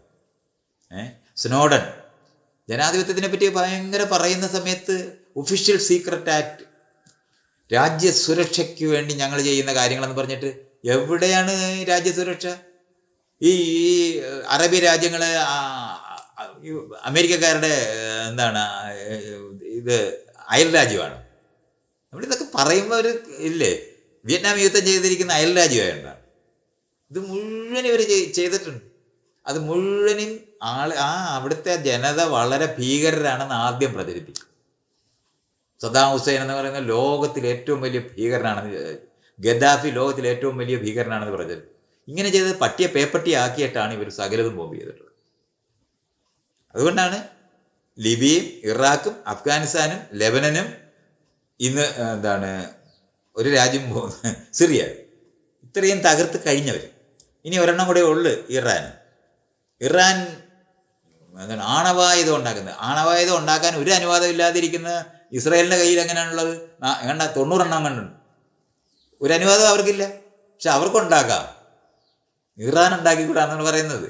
ഇതിൻ്റെ ന്യായങ്ങളെല്ലാം പറയുന്നത് മുഴുവൻ സാധനവും അവർ വംശഹത്യ എന്ന് പറയുന്നത് വളരെ ലിറ്ററലി അത് അങ്ങനെ തന്നെയാണ് ചെയ്തുകൊണ്ടിരിക്കുന്നത്. പാലസ്തീനിലുള്ള മുഴുവൻ ആളുകളെ ഇല്ലാതാക്കി കൊന്ന് തീർത്ത് അത് ബുൾഡോസർ കൊണ്ട് ഇടിച്ച് പരത്തി അവിടെ വേറെ വീട് വെക്കുക എന്നുള്ളത് മാത്രമാണ് ചെയ്യണമെന്ന് ഉദ്ദേശിച്ചിട്ടുള്ളത്. അമേരിക്കക്കാർ ഈ ഇറാഖിലും ഇറാനിലും എല്ലാം വന്ന് ചത്തത് മുഴുവനും ഈ നെതന്യാഹുവിൻ്റെ പെൻറ്റഗൺ ബന്ധമായിട്ട് ബന്ധപ്പെട്ട. ഇത് നമ്മൾ അങ്ങനെ തന്നെ മനസ്സിലാക്കേണ്ടതുണ്ട്. അല്ലാതെ അതൊരു എന്താണ് അമേരിക്കക്കാരുടെ ഒരു നീട് പോലും അല്ല. അമേരിക്കയെ നിയന്ത്രിക്കുന്ന ഈ രാജ്യങ്ങളിനകത്ത് പണം ഇൻവെസ്റ്റ് ചെയ്തിരിക്കുന്ന ആ പണക്കാരായിരിക്കുന്ന ഇവർ പണ്ടേ തൊട്ട് പണക്കാരായിരുന്ന ആ ക്ലൗട്ട് ഉപയോഗിച്ചിട്ടാണ് അമേരിക്ക നിയന്ത്രിച്ചുകൊണ്ടിരിക്കുന്നത്. അവരെ ഉപയോഗിച്ചിട്ടാണ് ഈ സകല രാജ്യങ്ങളെ അവർ ഡിസ്ട്രോയ് ചെയ്തിട്ടുണ്ട്. ഇനി ഇറാനും കൂടെ ഇറാൻ തകർന്നു പോകത്തേ ഉള്ളൂ, അല്ല നിൽക്കത്തൊന്നും. നമ്മൾ വിചാരിക്കുന്ന പോലെ അവർക്ക് അങ്ങനെ ഫൈറ്റ് ചെയ്യാനൊന്നും നോക്കത്തില്ല. കാരണം അമേരിക്കയാണ് മറുവശത്തുള്ളത്, അല്ലാതെ ഈ ഇസ്രയേലൊന്നും അല്ല. ഇസ്രയേൽ ഒരു കൊച്ചു പ്രദേശമാണ്, ഇവരുടെ കയ്യിലുള്ളതാണ്. ഇംഗ്ലണ്ടും അമേരിക്കയും കൂടെ ആണ് അവർക്ക് കൊടുക്കുന്നത്. അത് നിങ്ങൾ അതിൻ്റെ കഴിഞ്ഞാൽ ഓരോ സാധനവും സാറ്റലൈറ്റ് മുഴുവൻ ഉപയോഗിച്ചിട്ട് ഈ ഇംഗ്ലണ്ടും അമേരിക്കയും കൂടെ ആണ് ഈ ബോംബ് കൃത്യമായിട്ട് ഇടേണ്ടത് എങ്ങനെയാണെന്ന് കാണിച്ചു കൊടുക്കുന്നത്. ഇപ്പം നമ്മൾ സെലൻസ്കി റഷ്യയുടെ ഇതെല്ലാം വേണം മുഴുവൻ അമേരിക്ക ചെയ്തതാണ്. സെലൻസ്കി അവിടെ ഇരുന്ന് അയാളുടെ പ്ലാൻ അനുസരിച്ച് ഒരു കൊല്ലം കൊണ്ട് ചെയ്തെന്ന് പറഞ്ഞിട്ട് ഭയങ്കര സാധനമാണ്. പക്ഷെ സാറ്റലൈറ്റ് ആരുടെ ആണെന്ന് ചോദിക്കണം. അപ്പോഴാണ് ഇതെവിടെ നിന്നാണ് ഇതുണ്ടായതെന്ന് മനസ്സിലാകുന്നത്. അമേരിക്കൻ സാറ്റലൈറ്റ്സ് ഉപയോഗിച്ചിട്ടാണ് ഡ്രോൺ ഉപയോഗിച്ചിട്ട് സകല പ്ലെയിനും തകർത്തത്. ഈ സാധനം ചെയ്തിട്ട് അമേരിക്കൻ പ്രോക്സി വാറാണ് നമ്മൾ ഈ കാണിക്കുന്നത്, അല്ലാതെ വേറെ ഒന്നുമില്ല. അല്ലാതെ സെലൻസ്കി കുത്തിയിരുന്ന് കണ്ടുപിടിച്ചിട്ട് അയാൾ വീരപരിവേഷമൊക്കെ കാണിച്ചിട്ട് ആറ്റം ബോംബ് ഇടാനായിട്ട് ഒരു ജനതയ്ക്ക് ഇനി കഴിയാതിരിക്കുന്നതുകൊണ്ട് മാത്രമാണ് അവർ ജീവിച്ചിരിക്കുന്നത്. അത്ര മാത്രമാണ്. അപ്പം നമ്മൾ ഇത് ഇങ്ങനെ ഒന്ന് മനസ്സിലാക്കാനുണ്ട്. ഈ ഓരോ സാധനം ഇപ്പം ഈ നടന്നുകൊണ്ടിരിക്കുന്ന യുദ്ധം എന്ന് പറയുന്നത് അവരൊരു 25 വർഷം മുമ്പ് പ്ലാൻ ചെയ്തതാണ് നമ്മൾ കാണണം. അല്ലാതെ ഇയാളെ തൊട്ട് മുമ്പ് ഹമാസ് വെടിവെച്ചത് കൊണ്ടാണെന്നൊക്കെ പറഞ്ഞിട്ട് ഇവന്മാരെല്ലാവരോടും സംസാരിക്കുമ്പോൾ ലെബനന് ഗഡാഫിയെ എന്തിനാണ് ഇവർ കൊന്നതെന്ന് ഏത് അയലാണത്? ഉയരുന്ന ഒരു രാജ്യം. ഗഡാഫിയുടെ യഥാർത്ഥത്തിൽ പ്രശ്നം ഉണ്ടായെന്നറിയോ? ഒരു ആഫ്രിക്കൻ കറൻസി ഉണ്ടാക്കാൻ അയാൾ ശ്രമിച്ചതാണ്. അത് നമ്മൾ കൃത്യമായിട്ട് അറിയേണ്ടത്. ആഫ്രിക്കൻ കറൻസി എന്ന് ഞാൻ ഡോളറിന് പകരം ഒരു കറൻസി കണ്ടുപിടിക്കാൻ ശ്രമിച്ചു എന്നുള്ളതാണ് ഗഡാഫിയുടെ ഏറ്റവും വലിയ ദുരിതം. ഈ ആഫ്രിക്കയ്ക്ക് ശക്തി പകരുന്ന ആരെയും അവർ തട്ടിക്കളയും. അല്ല, അത് ഞാൻ പറഞ്ഞില്ല. അങ്ങനത്തെ അവിടുത്തെ മുഴുവൻ രാജ്യങ്ങൾ അത് മുഴുവനും കീഴടക്കി. ഇപ്പോഴാണ് ബുർക്കിന ഫാസോയിലുള്ള അങ്ങനെ സംസാരിക്കുന്ന അയാൾ ഞാൻ ഈ പറയുന്ന മുഴുവൻ പറയുന്നുണ്ട്. ഇതൊക്കെ ഇതൊക്കെ വർഷങ്ങൾ മുമ്പേ തൊട്ട് പഠിച്ചുകൊണ്ടാണ് എനിക്കൊക്കെ ഹിസ്റ്ററി അറിയുന്നത്. അങ്ങനെ അത് മുഴുവൻ പറയുന്നുണ്ട്. നമുക്ക് ഒന്ന് ആലോചിക്കണം. ബുർക്കിന ഫാസോയിൽ ഫ്രഞ്ചുകാർ അവരുടെ അവിടുന്ന് ഈ ധാതുക്കൾ മുഴുവൻ കൊണ്ടുവരുന്നതിന് ട്രെയിൻ ഇട്ടിട്ടുണ്ട്. വ്യാപകമായ ട്രെയിനുണ്ട്. ഒരു 50 വർഷമായിട്ട് ട്രെയിൻ, 50 അല്ല, അതിൻ്റെ വർഷം ഒന്ന് നോക്കേണ്ടതുണ്ട്. ഈ നിങ്ങൾക്ക് നമ്മൾക്ക് ആലോചിക്കാൻ പറ്റുമോ, ഒറ്റ പാസഞ്ചർ ട്രെയിനില്ല.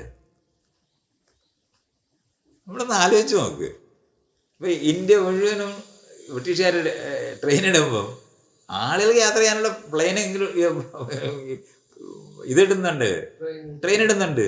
ആ ട്രെയിൻ ഇല്ല. കാരണം അവർക്ക് അത് കൊടുക്കണ്ടെന്ന് അവർ തീരുമാനിക്കുന്നുണ്ട്. സാധനം കൊണ്ടുപോകാൻ മാത്രമായിട്ടാണ് ട്രെയിൻ ഇട്ടിരിക്കുന്നത്. നമ്മളിതൊക്കെ നമ്മൾ ഈ ആളുകളൊക്കെ, ഈ ഫ്രഞ്ചുകാരൊക്കെ സംസ്കാരത്തിൻ്റെ ഉന്നതിയിൽ കഴിയുന്നവരായിട്ടാണല്ലോ, ജനാധിപത്യം ബോൺ ചെയ്ത സ്ഥലമായിട്ടാണല്ലോ. ഇത്ര മോശപ്പെട്ട രാജ്യങ്ങളിലെ ലോകത്ത്, മോശപ്പെട്ട, അതിനകത്ത് ഏറ്റവും ക്രിമിനൽ, ദ റോഗ് നേഷൻ എന്ന് ആരെങ്കിലും വിളിക്കുകയാണെങ്കിൽ അത് അമേരിക്ക മാത്രം വിളിക്കണം. ലോകത്തുള്ള സകല റഷ്യൻ ചേഞ്ച് എന്നാണ് അവർ പറയുന്നത്. ഒരു രാജ്യത്ത് അവർക്ക് താല്പര്യമില്ലാത്ത ആൾക്കാർ എലക്ട് ചെയ്യപ്പെട്ട് അവരെ തകർക്കും. ഇത് നമുക്ക് അത്ഭുതം തോന്നിപ്പോവും. അവന്മാരാണ് അപ്പോസ്തലന്മാർ ജനാധിപത്യത്തിൽ. ഈ തരത്തിലുള്ള മുഴുവൻ സാധനവും ഇങ്ങനെ കൃത്യമായി ചെയ്ത് ദ്രോഹകരമായി ജീവിച്ച ഒരു വിഭാഗമാണ് ഇന്ന് നമ്മൾ കാണുന്നത്. ഇനി ഇറാൻ തകർന്നു പോകുന്നത് തന്നെ ഞാൻ വിചാരിക്കുന്നത്. അവർക്ക് റഷ്യക്കാരെ അതിനകത്ത് ഇൻവോൾവ് ചെയ്ത റഷ്യക്കാരും യുദ്ധം വൻ യുദ്ധം ഉണ്ടാകണമെന്ന് ആരാലോചിച്ചാലും അത് അവർ തോക്കുകയേ വരൂ. ഔട്ട്റൈറ്റ് വാർ ഡിക്ലെയർ ചെയ്ത് ചെയ്യുമ്പോൾ എല്ലാവരും നേരത്തെ പറഞ്ഞില്ലേ, യൂറോപ്പ് തകർന്ന പോലെ ലോകം വ്യാപകമായി തകർച്ച ഉണ്ടാക്കാൻ മാത്രമേ അത് ഗുണം ചെയ്യത്തുള്ളൂ. കീഴടങ്ങുന്നതാണ് നല്ലതെന്ന് തീരുമാനിക്കും. ഇപ്പോൾ ഇറാഖും ഒക്കെ അവരുടേതായ രീതിയിൽ കീഴടങ്ങിയിട്ടാണ് അതൊക്കെ ജീവിച്ചു പോകുന്നത്. അത് മാത്രമേ അവർ ഒരു സാമാന്യ മര്യാദയ്ക്ക് നമ്മൾ ആലോചിച്ചാൽ ആറ്റം ബോംബ് ഉണ്ടായാലും ഇടത്തില്ലെന്ന് ആലോചിക്കാൻ ബാധ്യത വരുന്ന ഒരു സ്ഥലം മനുഷ്യരാശിക്കുണ്ട്. കാരണം അത് ഇട്ടെടുത്ത് ആർക്കും പോകാൻ പറ്റത്തില്ല എന്നറിയുന്നതുകൊണ്ട് തന്നെയാണ്. അപ്പോൾ അതുകൊണ്ട് തന്നെയാണ് നമ്മളത് മനസ്സിലാക്കാനുള്ളത്. അത് ഇടാതെ എങ്ങനെ ചെയ്യണമെന്ന് പറഞ്ഞാൽ ബാക്കിയുള്ള എല്ലാ ആയുധങ്ങളും അവർക്ക് മറ്റുള്ളവർക്ക് സുപ്പീരിയറാണ്. കപ്പലും ഏറ്റവും വലിയ പ്രശ്നം എന്ന് പറയുന്നത് ഈ അന്തർവാഹിനിയാണ്, സബ്മറൈൻസ് എന്ന് പറയുന്നത് ബാലിസ്റ്റിക് മിസൈലൊന്നും ആവശ്യമില്ലെന്ന്.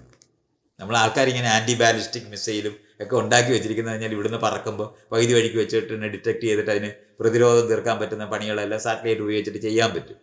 പക്ഷെ സബ്മറൈൻ എന്ന് പറയുന്നത് ആ രാജ്യത്തിന് അടുത്തേക്ക് എത്തിച്ചേരാൻ പറ്റും.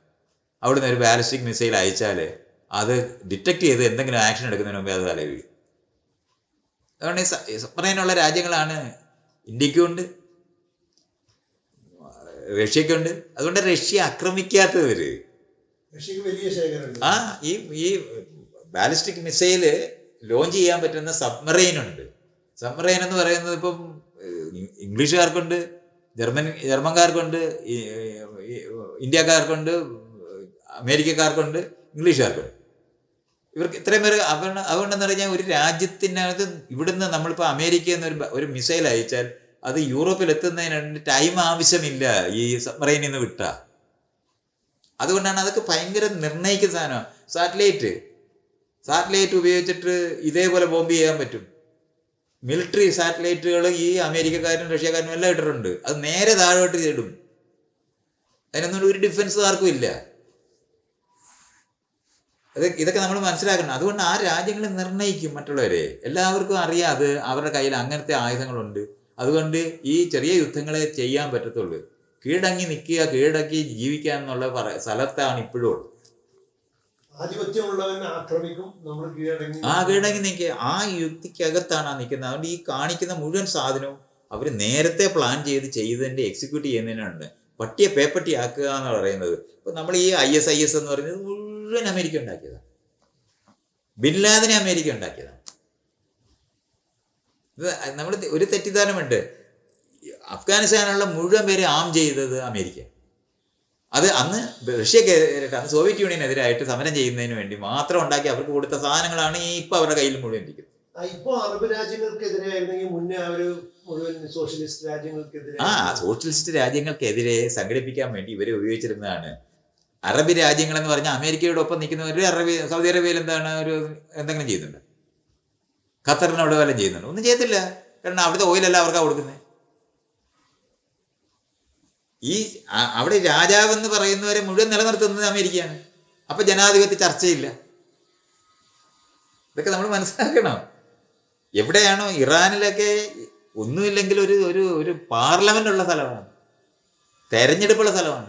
അവര് ഇസ്ലാം മതം ഉപയോഗിക്കുന്നു എന്നുള്ളത് അൺഫോർച്ചുനേറ്റാണ്. ഞാൻ അങ്ങനെ പറഞ്ഞു, അൺഫോർച്ചുനേറ്റ്. ഇവിടെ ഇന്ത്യയിലെ ഹിന്ദു മതം ഉണ്ടാക്കി രാമരാജ്യം ഉണ്ടാക്കാൻ ഗാന്ധി പോയ അന്ന് ഫണ്ടമെന്റലിസ്റ്റ് അന്ന് ആരും വിളിക്കാതിരുന്നുകൊണ്ട് മാത്രമാണ്. ആ വാക്കൊന്നും അന്നില്ല. അല്ലെ രാമരാജ്യക്കാരനെ ഇതുപോലെ ആയിത്തീരുന്ന കൊണാനും എടുത്ത് നിന്നിരുന്ന ഗാന്ധി കൊമേനയെ പോലെ തന്നെ അറിയപ്പെട്ട ആളായി മാറത്തേ ഉള്ളൂ ആ നിലവാരത്തിൽ. ഇതൊക്കെ നമ്മൾ മനസ്സിലാക്കേണ്ടതുണ്ട്. രാമരാജ്യം പറയുന്നവൻ പോലെ തന്നെയാണ് ഇസ്ലാമിക രാജ്യം പറയുന്നത്. അപ്പോൾ ആ ലെവലിലുള്ള ആ തരത്തിലുള്ള പ്രചാരണങ്ങൾ ചെയ്യുന്നത് നമ്മൾ ഇന്ന് കാണുന്ന ഇസ്ലാം ക്രിമിനലൈസേഷൻ എന്ന് പറഞ്ഞ ആ മെക്കാനിസം മുഴുവനും അമേരിക്ക എൻജിനീയർ ചെയ്തുണ്ടാക്കിയത്. അമേരിക്കയുടെ കൂടെ ഇംഗ്ലണ്ടും കൂടെ ചെയ്തിട്ടുള്ള സാധനങ്ങളാണ് നമ്മൾ ഇന്ന് കാണുന്ന ഈ ഇസ്ലാം തീവ്രവാദം എന്ന് പറയുന്ന അമേരിക്കയുടെ ഇംഗ്ലണ്ടിൻ്റെയും പ്രൊഡക്ഷനാണ്. പട്ടിയെ പേപ്പട്ടി, അതാണ് പട്ടിയെ പേപ്പട്ടിയാക്കുക എന്ന് ഞാൻ പറയുന്നത്. പട്ടിയെ പേപ്പട്ടിയാക്കി ഒരു കുറച്ച് തീവ്രബോധമുള്ളവര് സൃഷ്ടിച്ചെടുക്കുക, പൈസ അവർക്ക് അത് പറ്റും, റിക്രൂട്ട് ചെയ്യാൻ പറ്റും. അവർക്ക് മുഴുവൻ ട്രെയിനിങ് കൊടുക്കുന്ന മുഴുവൻ ഇസ്രയേലുകാരാണ്. ഈ ആളുകളെ ട്രെയിനിങ് ചെയ്തിട്ടാണ് ഈ നമ്മൾ ഇന്ന് കാണുന്ന ഈ അഫ്ഗാനിസ്ഥാനിലുള്ള മുഴുവൻ നമ്മൾ ഈ പറയുന്ന എന്താണ് അവന്മാരുടെ പേര്, താലിബാൻക്ക് മുഴുവൻ ട്രെയിനിങ് കൊടുത്ത അമേരിക്കയിലാണ്. അപ്പൊ ഇതൊക്കെ ചെയ്തെടുത്ത് ഞാൻ പറഞ്ഞില്ല പട്ടിയെ പേപ്പർ, അത് ഈ ആയുധങ്ങൾ, ഈ ആധുനിക ആയുധങ്ങൾ ഈ ആൾക്കാരുടെ മുഴുവൻ കയ്യിലെങ്ങനെ വന്നു? സ്റ്റിങ്ങർ മിസൈല് നിങ്ങൾ ആലോചിക്കണം. റഷ്യ കീഴടക്കി വെച്ചിരുന്ന രാജ്യമായിട്ടാണ് അഫ്ഗാനിസ്ഥാൻ അന്ന് നിന്നത്. അവരെ അവിടെ സോഷ്യലിസം ഉണ്ടാക്കാൻ ശ്രമിക്കുന്നത് നജിബുള്ള എന്ന് പറഞ്ഞാൽ ഡോക്ടർ നജിബുള്ള എന്ന് പറഞ്ഞ ഒരാളുണ്ടായിരുന്നു. അയാളുടെ ആ ഭരണം അട്ടിമറിക്കണമെന്ന് പറയുന്നതിനും വേണ്ടി മാത്രം ഉണ്ടാക്കിയതാണ് താലിബാനെ. എന്നിട്ട് ഇത് മുഴുവൻ ഇന്ന് ഇസ്ലാമിസ്റ്റുകളുടെ മണ്ടയിലായി. ഇസ്ലാം വിശ്വസിക്കുന്നവര് കാരണമാണ് ഇസ്ലാമിസ്റ്റുകൾ ഉണ്ടായിരുന്നത്. ഇസ്ലാമിസ്റ്റുകൾ എന്ന് പറയുന്നത് നമ്മളിന്ന് പറയുന്നവർ മുഴുവൻ ഉണ്ടാക്കിയത് അമേരിക്ക ഇംഗ്ലണ്ടാണ്. ഇതിന് ഒരു സംശയം വേണ്ട. അതിന് മുഴുവൻ ട്രെയിനിങ് കൊടുക്കുന്നത് ഇസ്രായേലിൽ നിന്നാണ്. ഇവിടെ ഇന്ദിരാഗാന്ധി സിഖുകാരന്മാരെ ഉപയോഗിച്ചിട്ട് അവിടുത്തെ അവർക്കെതിരാണ് അകാലിദളിനെതിരെ സമരം ചെയ്യിച്ചൊരു സാധനം ഉണ്ടായിട്ട് ഈ ഖാലിസ്ഥാനികളെന്ന് പറഞ്ഞാൽ നമ്മളിവിടെ ഉണ്ടാകില്ലേ, പിന്ദ്രൻവാല. അത് ആ പിന്ദ്രൻവാല ഉണ്ടാക്കിയത് ഇന്ദിരാഗാന്ധിയാണ്. എന്നിട്ട് അതേ പിന്ദ്രൻവാല വെടിവെച്ച് വന്നുകൊണ്ടാണ് ആ ഗോൾഡൻ ടെമ്പിളിൽ അവർ കയറുന്നത്. ഇത് യുദ്ധതന്ത്രങ്ങളാണ് ഇതൊക്കെ. ഈ പാകിസ്ഥാനിലെ ഈ തീവ്രബോധമുള്ള ഗാങ്ങുകളെ സൃഷ്ടിച്ച പോലും അമേരിക്കയുടെ കൈകളിൽ മുഴുവനാണ്.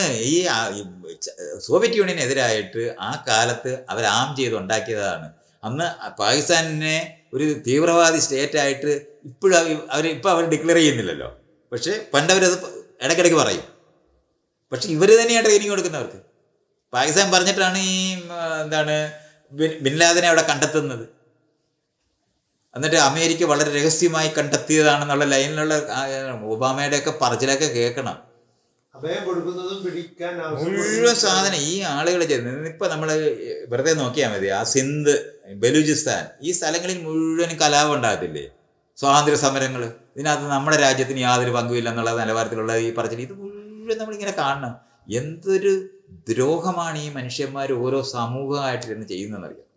സകല രാജ്യങ്ങളും ഡിസ്മാൻഡിൽ ചെയ്യുകയും അവർ അണ്ടർമൈൻ ചെയ്യുക എന്ന് പറയുന്നതാണ് അവർ ചെയ്തുകൊണ്ടിരുന്നത്. ഇതിൽ നിന്ന് മോചിച്ച ഏക രാജ്യമാണ് ചൈന. അതിനെ തകർക്കുക എന്നുള്ളതാണ് ഇന്നിപ്പോൾ ചൈനക്കാരൻ ലോകവ്യാപകമായി നടന്ന് കാശ് കൊടുത്ത് ചെയ്യുന്ന പണി എന്ന് പറയുന്നത് പാലം ഉണ്ടാക്കുന്നതും റോഡ് ഉണ്ടാക്കുന്നതാണ്. അവർ ആയുധം കയറ്റുമതി ചെയ്യുന്നില്ല. 750 സൈനിക താവളം ഉള്ളവന്മാരാണ് പറയുന്നത് ചൈനക്കാർ ചിലയിടത്തൊക്കെ ഉണ്ടാക്കാനായിട്ടുള്ള ലക്ഷണമുണ്ടെന്ന്. ഇതുവരെ ആരോപിച്ചിട്ട് ഒരെണ്ണത്തിനെയാണ് അവർ ആണെന്ന് പറയുന്ന നിലവാരത്തിൽ ഉണ്ടായത്. 750 ഉള്ളവർക്കും ഇല്ല. ലക്ഷക്കണക്കിന് ആയുധങ്ങൾ ഉണ്ടാക്കുക, ആണവായുധങ്ങൾ ആയിരക്കണക്കിന് ഉണ്ടാക്കിയിരിക്കുന്നവരാണ് മറ്റുള്ളവർ ഉണ്ടാക്കും എന്ന് പറഞ്ഞിട്ട് അവരുടെ മണ്ടയിൽ ബോംബ് ചെയ്യുന്നത്. എന്തൊരു തമാശയാണിത്. ഈ നിലവാരത്തിൽ നമ്മൾ ഈ വളരെ ഡിസൈൻഡ് ആയിട്ട് പ്ലാൻ ചെയ്ത് രൂപപ്പെട്ട യുദ്ധങ്ങൾ മാത്രമാണ്. അല്ലാതെ അവിടുത്തെ ജനത എന്തെങ്കിലും ചെയ്തിട്ടല്ല, അവര് തീവ്രവാദപരമായി പെരുമാറിയിട്ടല്ല, പട്ടിയെ പേപ്പട്ടിയാക്കിയിട്ടാണ് ഈ പണി ഒപ്പിക്കുന്നത്. നമ്മൾ ഇന്ന് കാണുന്ന ഈ 6 രാജ്യങ്ങളെയും 25 വർഷം മുമ്പ് പ്ലാൻ ചെയ്ത് 1, 2 ആയിട്ട് ഈ ഇസ്രയേലിൽ ഇരിക്കുന്ന നെതന്യാഹു എന്ന് പറഞ്ഞാൽ ഇതുവരെ നമ്മൾ കണ്ടിട്ടുള്ളതിൽ ഏറ്റവും മോശപ്പെട്ട ഒരു ഹ്യൂമൻ ബീയിങ്, ഒരു സൈക്കോപ്പത്താണത്. ആ സാധനമാണ് ഈ യുദ്ധമൊക്കെ ഉണ്ടാക്കിക്കൊണ്ടിരിക്കുന്നത്. അതിൻ്റെ വില ഹ്യൂമാനിറ്റി കൊടുക്കേണ്ടി വരും. വേറെ ഒന്നും എനിക്ക് അതിനകത്ത് പറയാൻ. ചില ആളുകളുടെ ഒരു വീക്ഷണമുണ്ട് ഇതിൽ, ക്രിസ്ത്യൻ സയനിസ്റ്റുകൾ ജൂത സയനിസ്റ്റുകളെ ഉപയോഗിക്കുന്നതാണ്, അതിൻ്റെ ഇടയിൽ ഒരു മതം കിടക്കുന്നുണ്ട് എന്നുള്ളൊരു വാദം. അതൊക്കെ ഇതിൻ്റെ നേരത്തെ കൺസർവേറ്റീവ്സും ലിബറൽ എന്ന് അമേരിക്ക പറഞ്ഞതിന് ബാക്കി മാത്രമാണ്. അതില്ല, ഈ ക്രോസ് വാറിന്റെ ഒരു ഇന്റൻസിറ്റിയുടെ ബാക്കി പാത്രം ഇപ്പോഴും കിടക്കുന്നില്ല ഈ ശരിക്കും ലോക രാഷ്ട്രീയത്തിൽ. ഇപ്പൊ എന്ന് പറഞ്ഞാൽ മുസ്ലിം ക്രിസ്ത്യൻ ആര് വലുത്, അവരെ ആര് ഭരിക്കണം, ആരുടെ കയ്യിൽ ആയുധം നിലനിൽക്കണല്ല. അതിനകത്ത് ആ ഏരിയയിൽ പറയുന്നത് പറഞ്ഞാല് അമേരിക്കക്കാര് ക്രിസ്ത്യാനികളല്ലെന്നാണ് ഇവരുടെ വേർപ്പ്. ഇംഗ്ലണ്ടുകാരും ക്രിസ്ത്യാനികളല്ല, ക്രിസ്ത്യാനികളെ ഫ്രാൻസുകാരും. ഇപ്പൊ മുസ്ലിംസ് മാത്രമേ ഉള്ളൂ. അതാണ് അവർ ചെയ്തെടുത്തത്. മറ്റുള്ളവരൊക്കെ ജനാധിപത്യവാദികളും മുസ്ലിംസ് വരുമ്പോൾ മാത്രം മുസ്ലിങ്ങളെല്ലാം കൂടെ ആണ് നിൽക്കുന്നത്. മുസ്ലിങ്ങളെല്ലാം തീവ്രവാദികളായി. ക്രിസ്ത്യാനികൾ പ്രദേശത്തേ ഇല്ല, ലോകത്തില്ലാതായി. അമേരിക്കക്കാരും ഇംഗ്ലീഷുകാരും ഫ്രഞ്ചുകാരും ജർമ്മൻകാരും ഉള്ളു, ക്രിസ്ത്യാനികളില്ല. ഇറാഖിലോട്ട് വന്നാൽ മുസ്ലിങ്ങളെ, ഇറാഖികളില്ല. ഇറാനിൽ പോയാല് മുസ്ലിങ്ങളെ ഉള്ളു, ഇറാൻ ജനതയില്ല. അമേരിക്ക പോയാൽ അമേരിക്കക്കാരേ ഉള്ളു, ക്രിസ്ത്യാനികളില്ല. ഇതാണ് ഇവർ ചെയ്തെടുക്കുന്ന സാധനം. നമ്മളിതൊക്കെ നമ്മൾ മനസ്സിലാക്കാനുള്ളത് എങ്ങനെയാണ് ഈ തരത്തില് മനുഷ്യരുടെ ബോധരൂപീകരണം നടത്തുക എന്ന് പറയുന്നത് ഈ സകല മീഡിയക്കകത്തുള്ള അവർ ചെയ്തെടുക്കുന്നതാണ്. അങ്ങനെയാണ് ഇപ്പോഴും നമ്മൾ പറയുമ്പോൾ അമേരിക്കക്കാർ ഇറാഖിനെ ആക്രമിച്ചു എന്നാണ്, അല്ല ക്രിസ്ത്യാനികളെ മുസ്ലിങ്ങളെ ആക്രമിച്ചു എന്നുള്ള ചർച്ചയില്ല. മുസ്ലിങ്ങളാണ് എല്ലാവരും പോയി തീവ്രവാദപ്പെടുത്തുന്നത്.